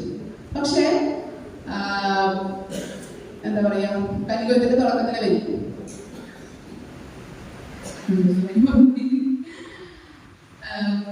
പൊന്നുഷസിന്റെ കൊയ്ത്തിൽ നൂരി ചിന്നിയ കതിർ ചുറ്റും കിടക്കെ ചിന്നി ഗ്രാമജീവിത കഥാനാടകഭൂവിൽ എന്ന് പറയുന്ന വരി. അതല്ലെങ്കിൽ കുഞ്ഞിരാമനായർ എഴുതിയ കൊയ്ത്തുകാല കറവ കഴിയവേ വിട്ട പൂവാലി പയ്യായ പാടവും എന്ന് എഴുതാൻ യന്ത്രത്തിന് സാധിക്കും. അതിനുള്ള കാരണം ഇതാണ്, ഈ പറഞ്ഞ ആന്തരിക ഭാഷയിലേക്ക് എത്തിച്ചേരാൻ ഇപ്പൊ ഇതുവരെയുള്ള കാര്യത്തിന് സാധിക്കും. അതിന്റെ ക്രാഫ്റ്റ് ഉണ്ടാക്കാൻ പറ്റും. കുഞ്ഞിരാമനായരുടെ ശൈലിയിൽ 4 വരി എഴുതിണ്ടാക്കാൻ പറ്റും. പക്ഷെ ഈ ഇമേജ്, ഈ ആന്തരികമായിട്ടുള്ള ഭാവന, ചിത്രം അതിന് സൃഷ്ടിക്കാൻ നിലവിൽ കഴിയില്ല എന്നാണ് ഞാൻ മനസ്സിലാക്കുന്നത്. ശരി, എന്തായാലും നമ്മുടെ ഈ ചർച്ച വളരെ സാർത്ഥകമായിരുന്നു എന്നതിന് തെളിവാണ്. ഞാൻ ഭയപ്പെടുന്ന പോലെ ഓരോരുത്തരും ഇവിടെ ഇരിക്കുന്ന ഓരോരുത്തരും ഈ ചോദ്യം ചോദിക്കാൻ എപ്പോൾ എണീക്കുമെന്നുള്ള പേടിയിലാണ് ഞാൻ ഈ നിർത്തുന്നത്, ചർച്ച നടത്തുന്നത്. അത്രമാത്രം സജ്ജനാണ് നിങ്ങൾ ഓരോരുത്തരും ചോദ്യം ചോദിക്കാൻ. നിങ്ങൾ ഓരോരുത്തരും ചർച്ച ചെയ്യുമ്പോൾ ഏതൊരു ചർച്ചയാവട്ടെ ഈ കേൾക്കുന്നവരുടെ ശ്രോതാക്കളുടെ ഫീഡ്ബാക്കാണ് അതിനെ കൂടുതൽ ഫ്രൂട്ട്ഫുൾ, ധന്യമാക്കുന്നത്. ഈ ചർച്ചയോട് ധന്യമായി എന്ന് ഞാൻ കരുതുന്നു. അതിനിടയാക്കിയ ഈ ഫെസ്റ്റിവൽ ആളുകളോട് ഞങ്ങളുടെ ഈ ടീമിന്റെ മൊത്തം പേരിൽ ഞാൻ നന്ദി പറഞ്ഞുകൊണ്ട് ഈ സെഷൻ നടത്തുന്നു. കാവ്യഭാഷ എന്ന ഈ വിഷയത്തിൽ വളരെ സാർത്ഥകമായ ഒരു സംവാദം ഇവിടെ നടന്നു. സദസ്സിൽ നിന്നും വളരെ മികച്ച രീതിയിലുള്ള പങ്കാളിത്തം ഉണ്ടായി. സംവാദത്തിൽ